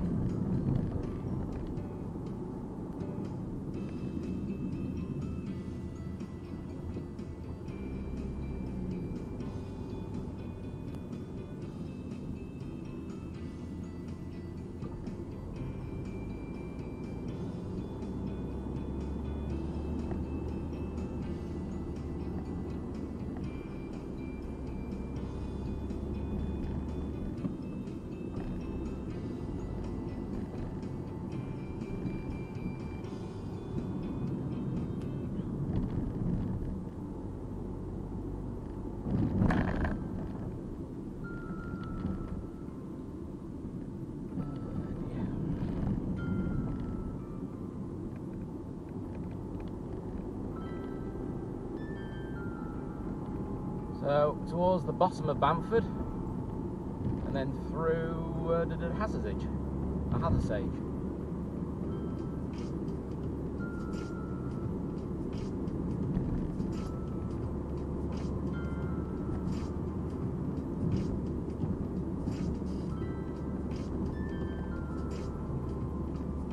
I don't think I've heard this song before.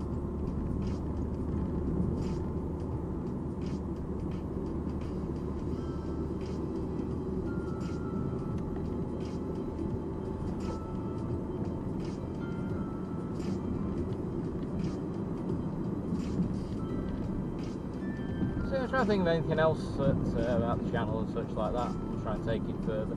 As I said, censorship is about the main one as I get closer to 1K. Start doing the magical, the magical 1K.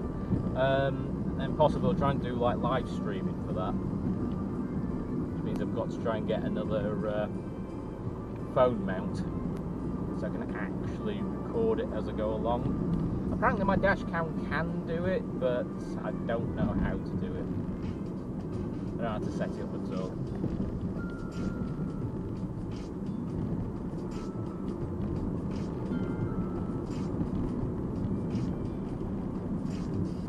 So yeah, that's something I wouldn't mind trying to do.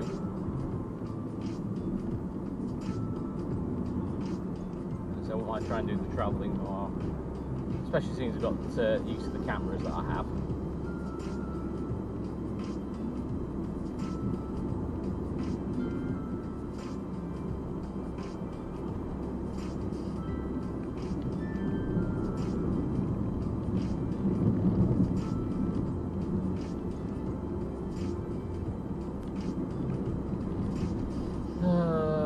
Still behind the crappy Skoda.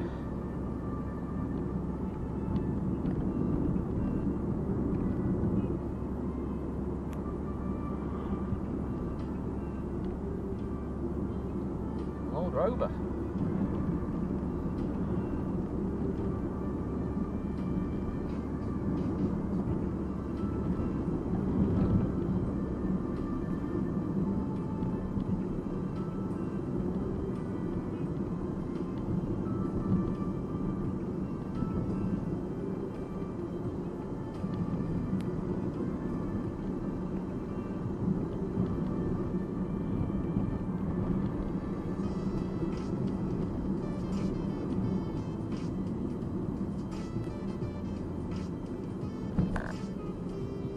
He went for it anyway.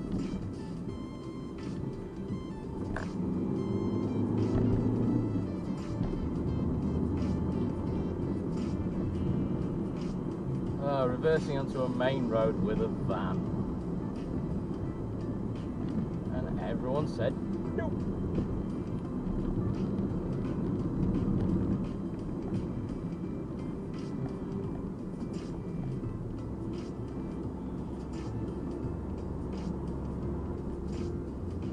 It's not a bad little tune actually.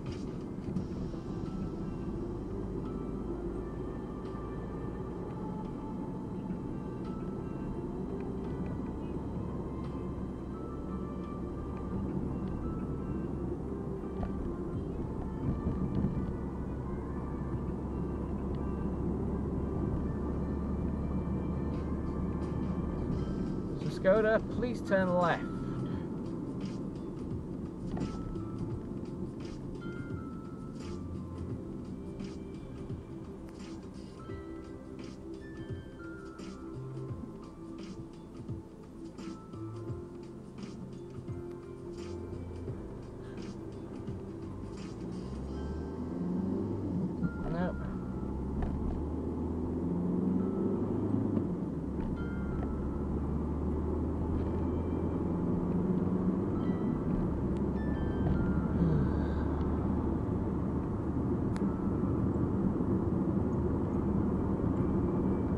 I can overtake.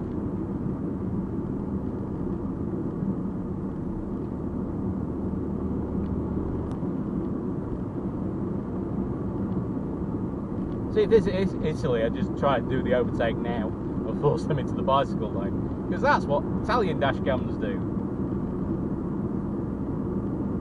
Well, not dash cameras, but the actual the videos that they submit.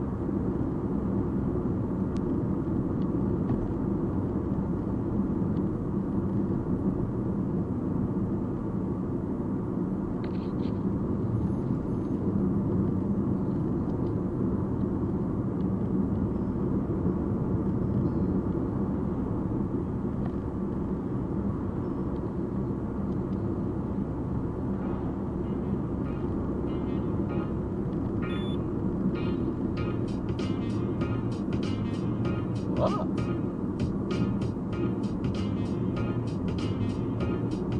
Pretty sure that says fog lights. Fog lamp's just gone.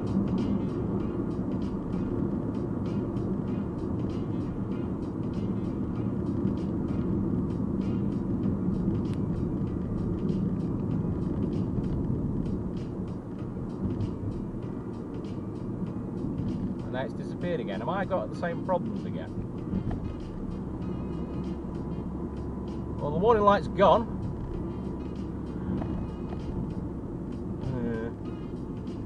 I'll have to keep an eye on that one.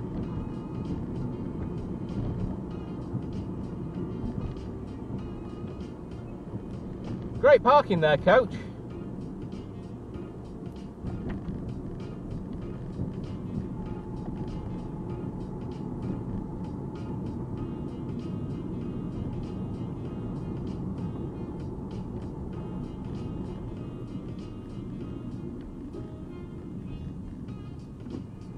The road is wide enough, love, if he gives it.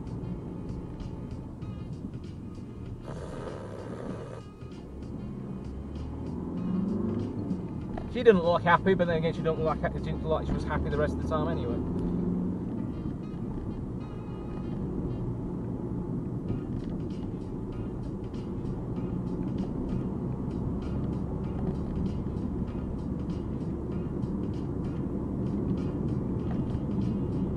We have sunlight.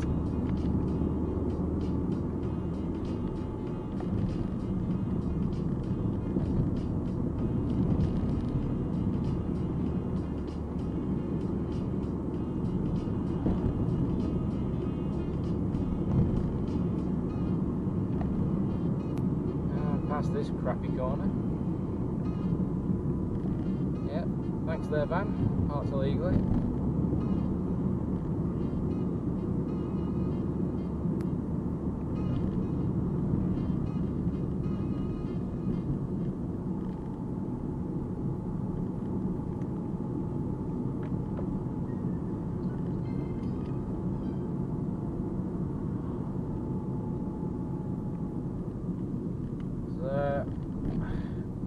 behind the HGV, presumably full load because it's going about 24 miles an hour.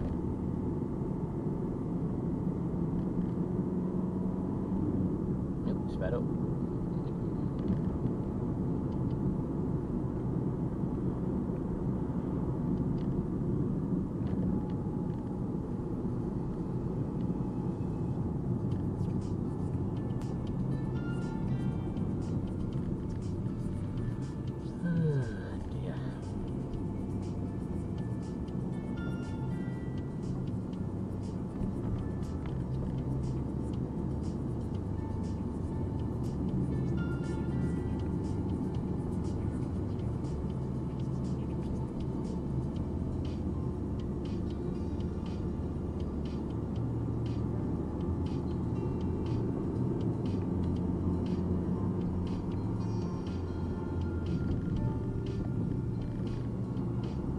Well, he's gone. It's not exactly a nice route, so I'm not going to follow him. I don't know, it's enjoyable during the summer, but during the winter, get off your phone, you fucker. During the winter, this will still be quicker. Even with this slow HGV.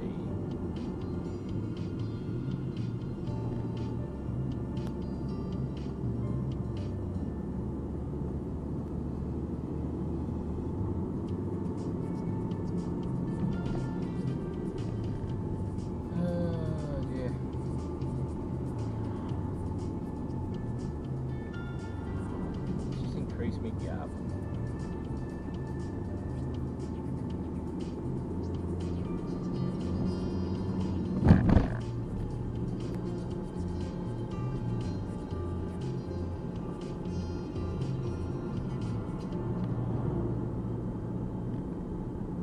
That's the problem, you can overtake on this stretch, but what is that, an Alpha that's in front of the Peugeot? No, it's a BMW.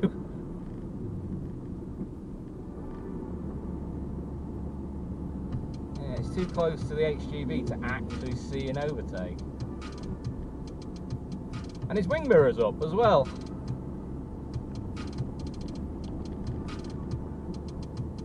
Is his other one out? Yeah, the other one's fine.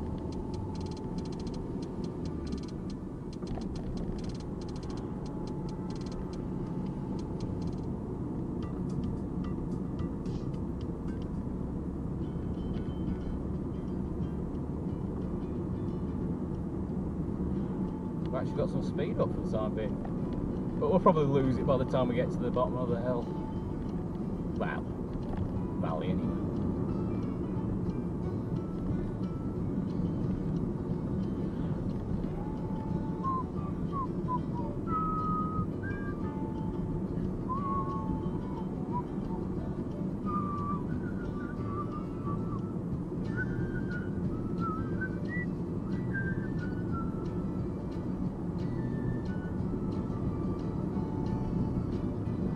No point building up that much speed because we're going to lose it in a minute anyway.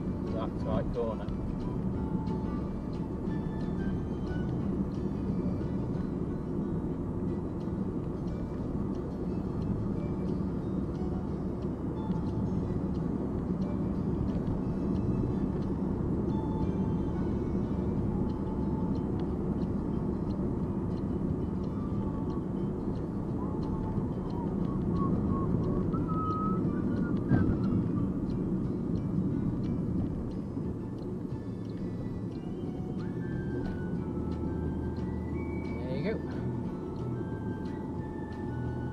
Lost all that wonderful speed.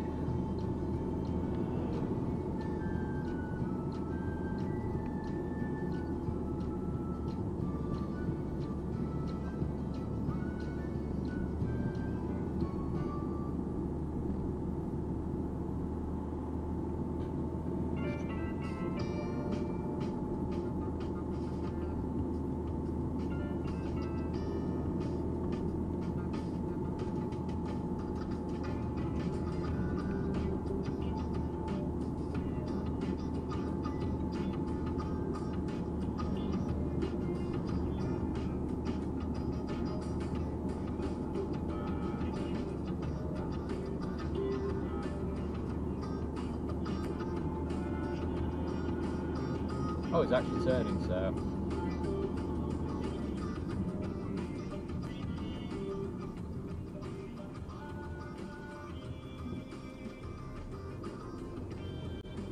Are you actually turning as well? Great light indication there. What? The BMW's wing mirrors have swapped sides. What the hell?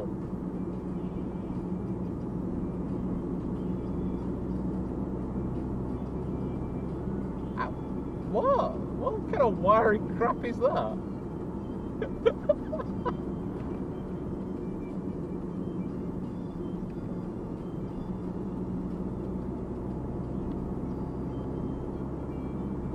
Weird.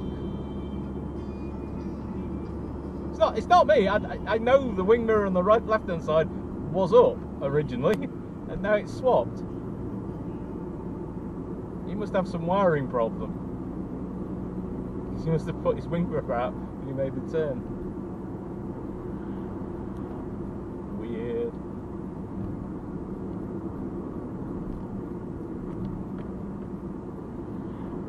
Now this is a fun little stretch of road, the A625. If you know what you're doing and you know what corners to expect, you can take this road quite happily at 50 miles per hour and not sort of slow down.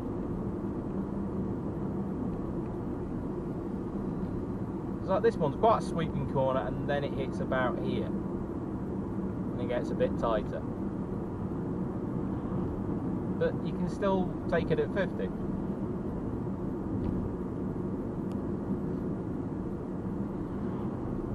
It is a road that you can take at quite a constant speed. It's very weird. There you go. Foot is not on the brakes, not on the accelerator. I'm just gliding down the hill, just staying at a steady 50.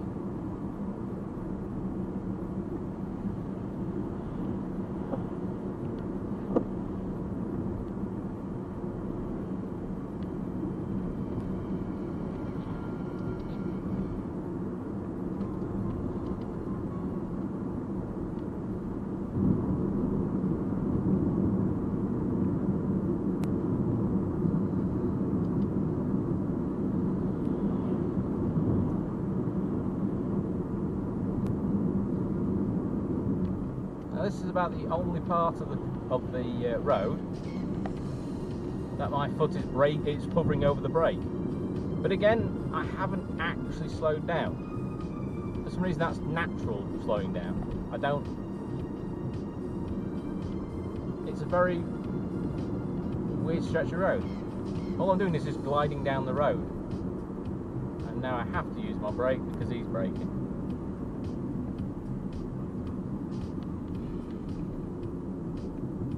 Gone down to 30 for some strange reason.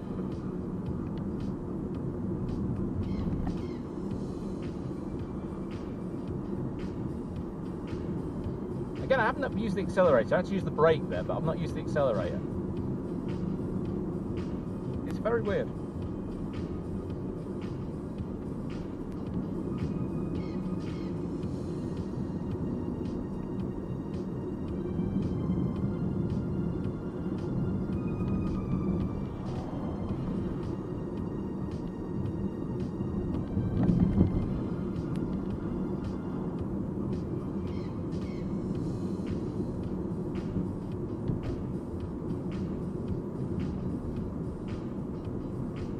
Again, I'm only using my brakes because he's slowed down to 30 miles an hour.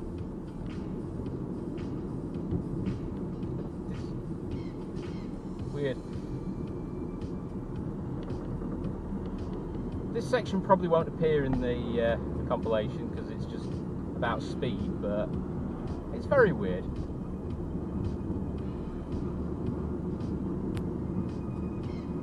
Yeah, for some reason I'm doing 35 miles an hour.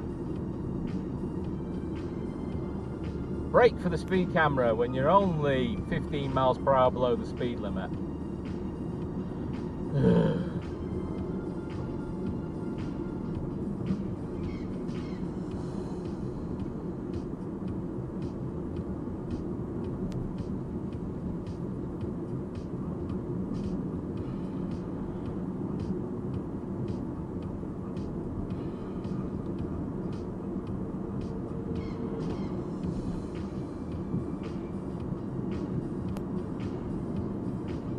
That's it. Brake for the 40 miles per hour when you're doing 40 miles per hour. Now doing 35. Jesus Christ.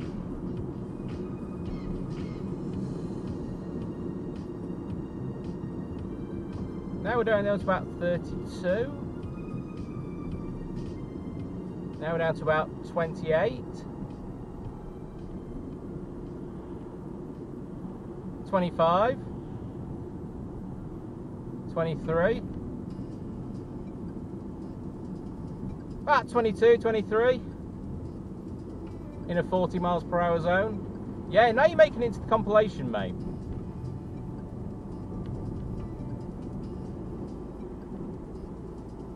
As you can see, I'm not tailgating him either. And the reason that I've gotten closer is because he keeps going slower.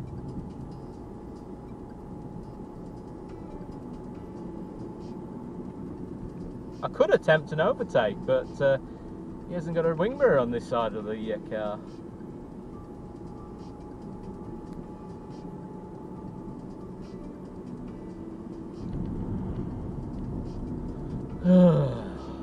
Aren't these people fun? We're doing 30 miles per hour in a 40.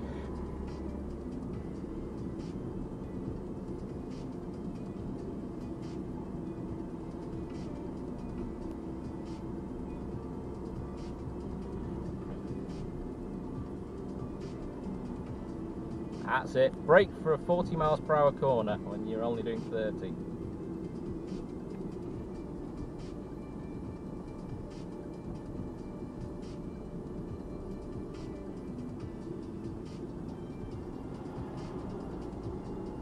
Now there is one advantage to me coming this way, because I can show you the Ecclesall Road.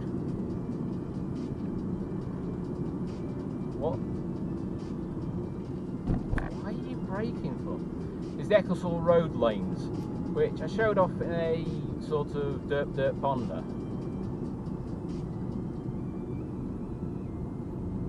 But looking at them a bit better,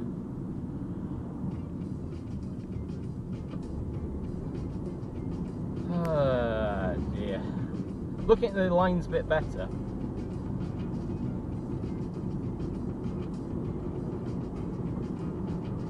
Well, regardless of where you're going, mate, I'm going to get past you.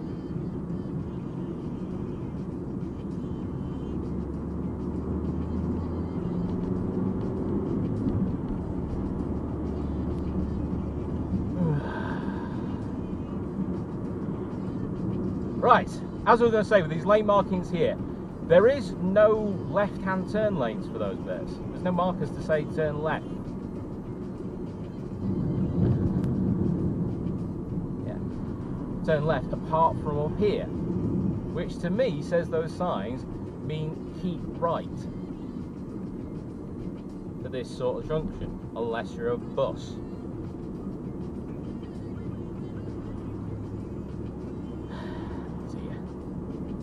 It's not ideal trying to explain something while undertaking a car. Now, fair enough, I did speed to get past him, but I could probably have gone past him without worrying about it. Oh dear, he's turning.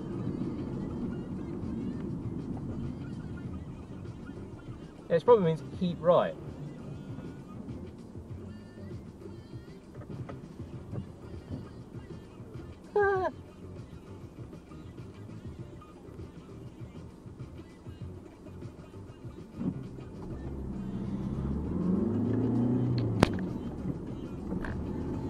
I don't want to be stuck behind it with him behind me. Yeah, because there is line markings to say turn left there if you're turning left. So does that mean you can stay in that lane? I don't know. It's just so bizarre. Because those lane markings specifically say turn left, but earlier on there isn't lane markings to say to do that.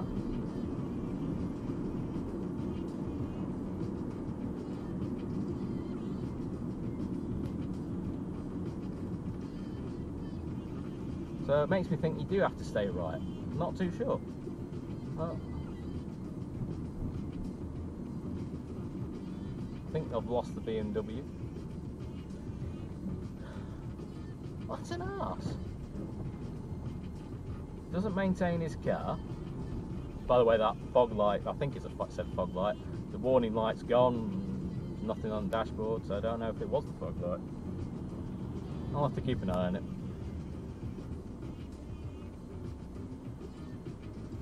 Yeah, he doesn't maintain his car because he's got that weird wing mirror lark.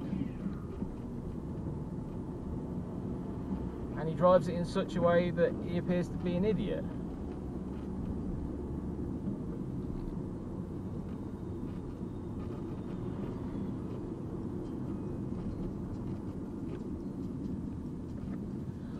Oh dear. Right. So back in Sheffield. There's a dog in the passenger seat there.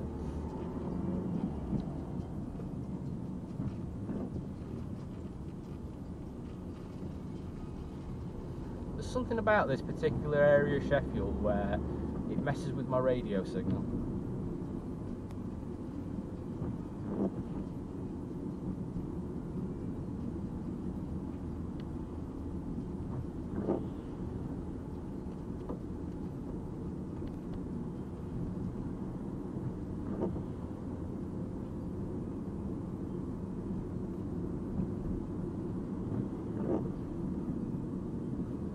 Another rainbow and a Tesla.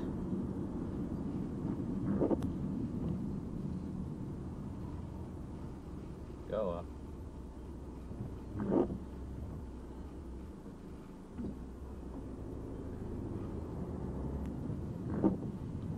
Since I've let 3 or 4 of you buggers out.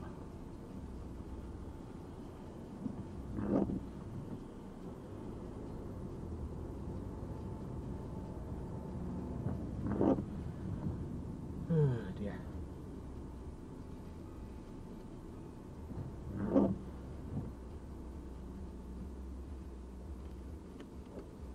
So yeah, aiming towards Asda, and then I'll call it a wrap on the video.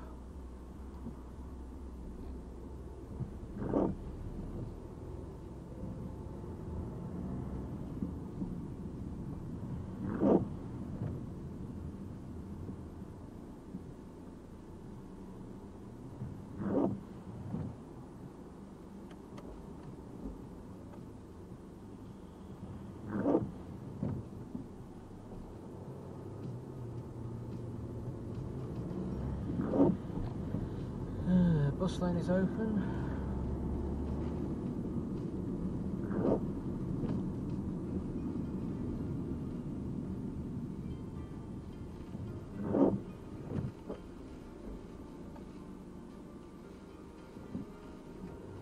I don't know what it is with this roundabout, I never indicate for it.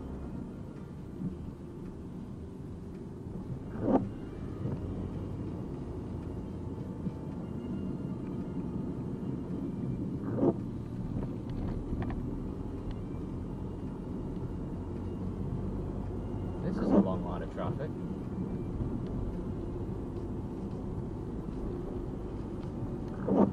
The blind man's here, okay.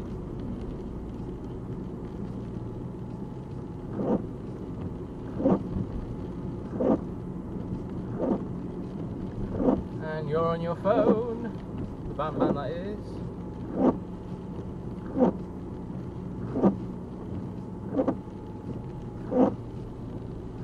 You do see these people on their phones quite a lot, but the problem is whether the camera picks it up. Quite often it doesn't. Probably had a better quality camera, I suppose, than the dash cam. Because I will be honest with you, the more I've had this black Deux, the more I think the dash cam quality hasn't really improved. I think for 2 years ago it was fine, but some people behind me. Yeah, for 2 years I think it hasn't aged well compared to others.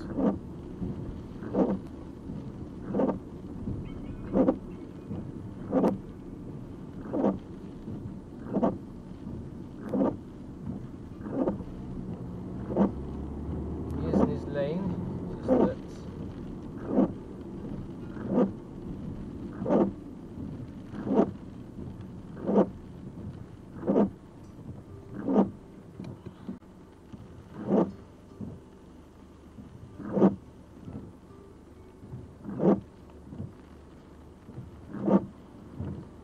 Yeah, if the Black Voo does go, I'd probably get myself like a VFO. Is it A129? I think they're on at the minute.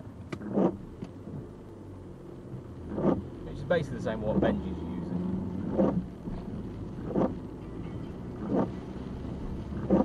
So I know the quality is actually quite good. I think Gadget Meister uses one of the newer Next-based ones, but it is profoundly more expensive.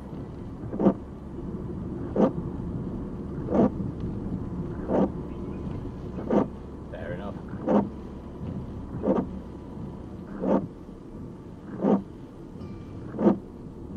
Yeah, thanks for indicating. Dickhead.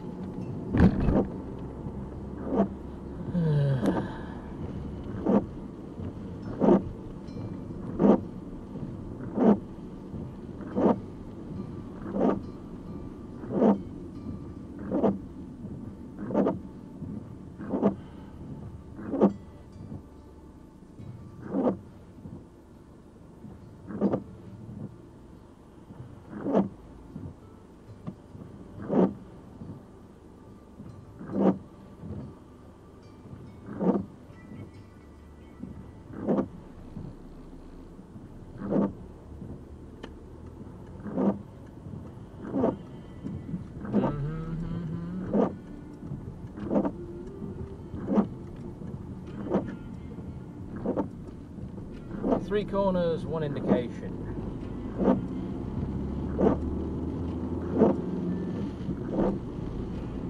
Now these lights are probably going to change. Are they? Yeah.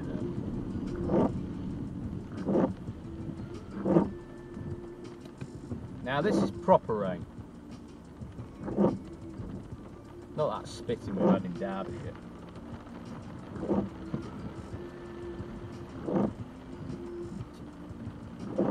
Now I have got a coat, it's in the back of the car. Why's my head getting wet?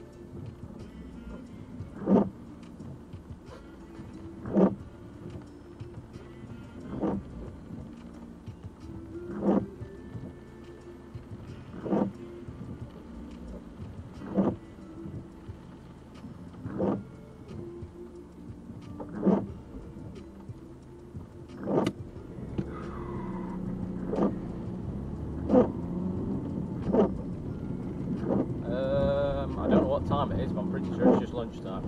So I'll go down West Bear. There's a football match on it for Saturday.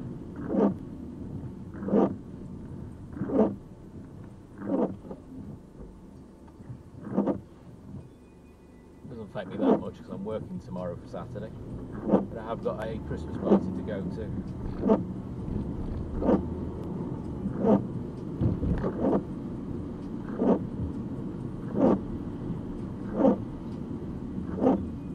Thanks for invading my side of the road. Ouch!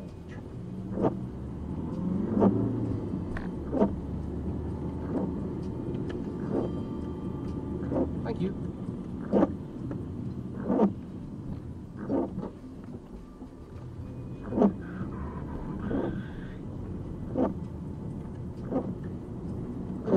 Don't normally advocate doing that, but I didn't like Peugeot being that close either.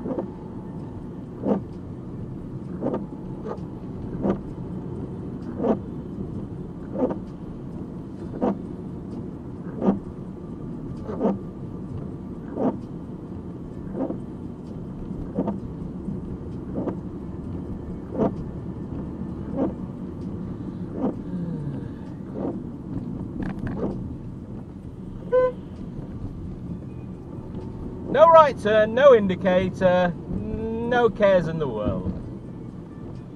So what I was saying before I got to Sparrowpit is like, yeah, we haven't got back to Sheffield yet, and yeah. Always predictable.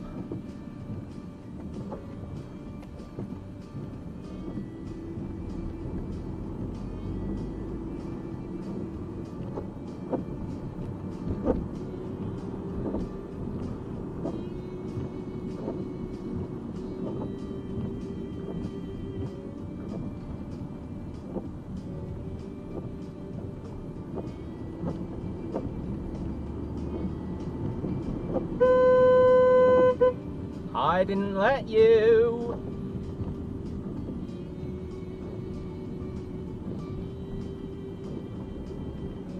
And the Ford behind has done the same thing. It's all predictable, isn't it?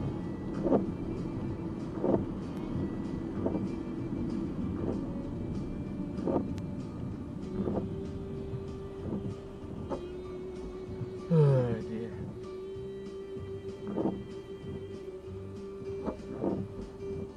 That's the thing. I know it knocks me off, but it's just like the road markings are there. Just because you're indicating does not mean you have right of way.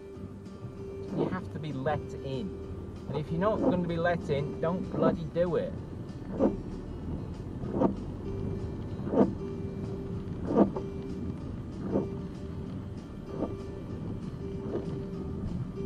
It's really appropriate cowboy music as well at the minute.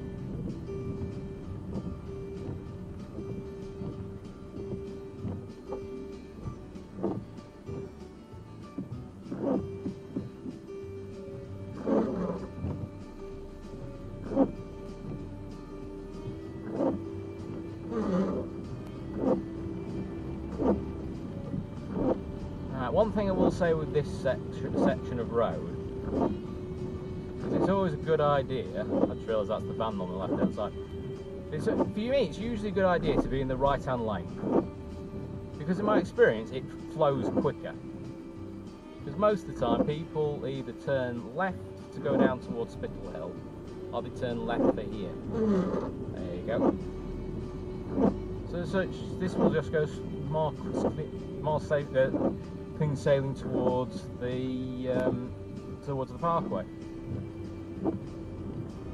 Not to say it's always the best idea to be in the second lane if there's nothing in the first lane, but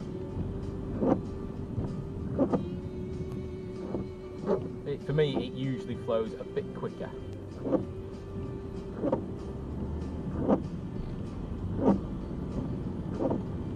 As for what they're doing around here, I think the lane widening it. They're not doing a very good job of it.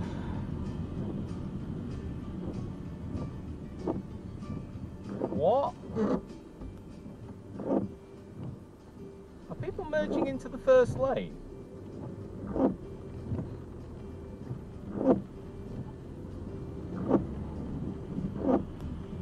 Yeah, there we go.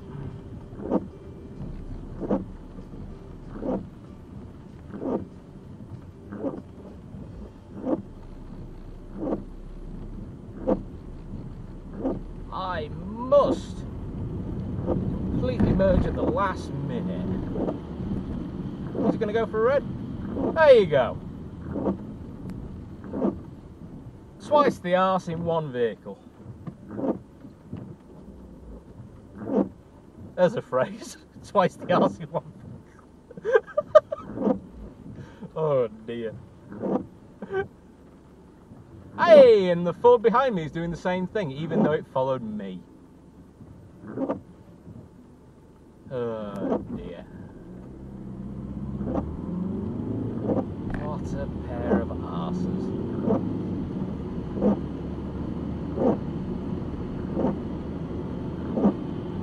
See, I'm doing 40 and he's still going quicker.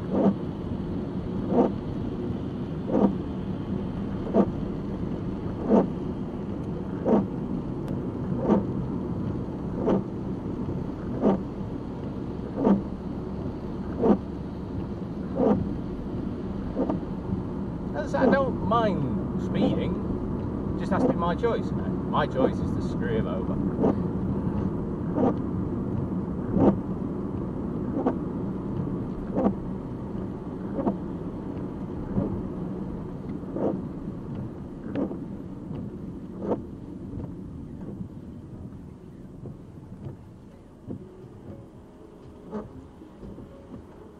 So, yeah, I suppose this is about wrapping up then. Bloody hell, it's that far down up my bumper I can actually see in his dashboard.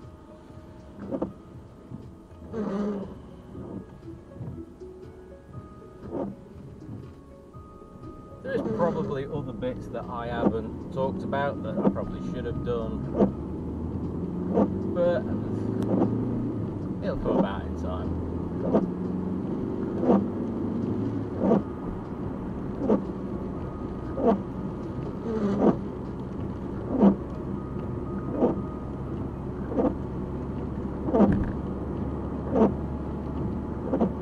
it'll probably come about in time. So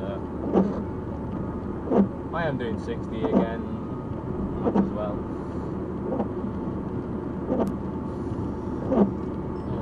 Yeah.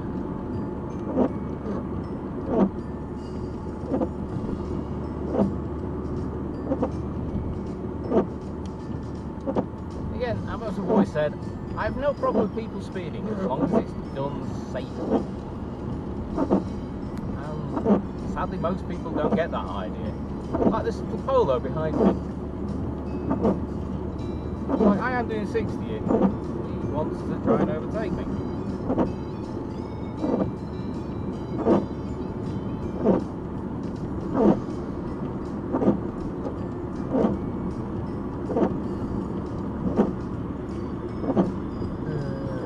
Yeah. Hell, he's gone. With his custom red plate. Why is that the sign of the dig? The custom reg plate.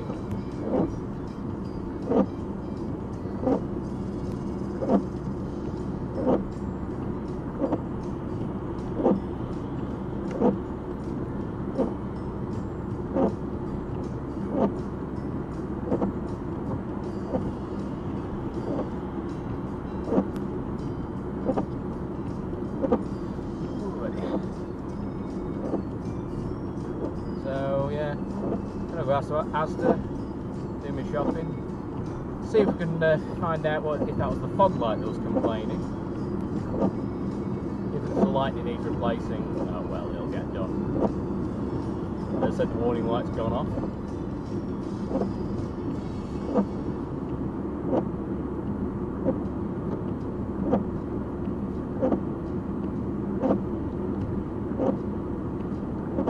To enjoy this ballet. You see, this is the thing I don't mind about speeding. I've been doing 60 for the most part behind this Focus, and it's just like there's been no problems at all. But we are both slowing down, so I'm guessing he wants this junction. Might be able to skip through his goal.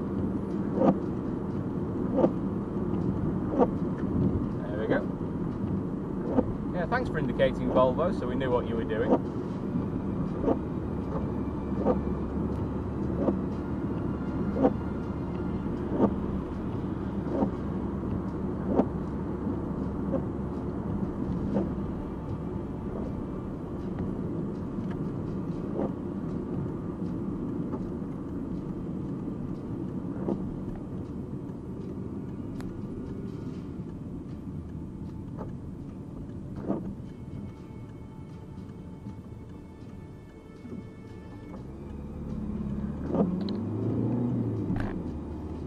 Nice try.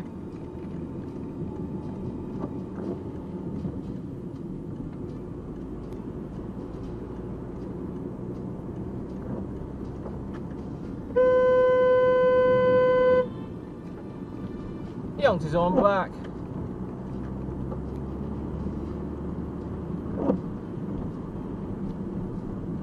How much of an arse do you have to be to honk your horn back as well?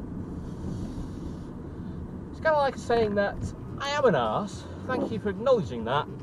Here's my response. Why is there a police car there?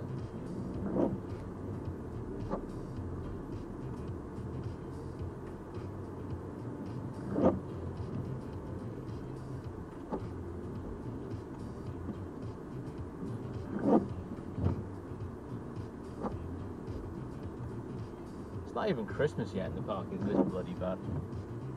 But then again, what time is it? It's only 1:45. It's not exactly... It's not exactly kids kicking out time, is it?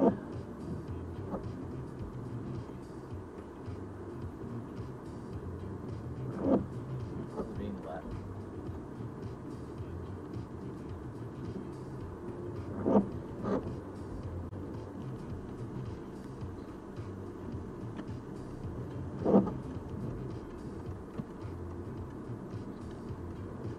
Thanks, taxi.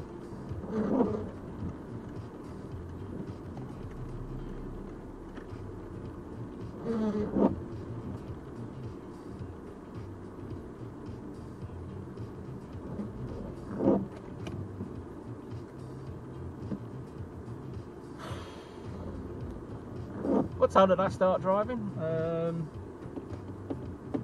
About 11 o'clock, so yeah, 3 hours worth of driving yet again.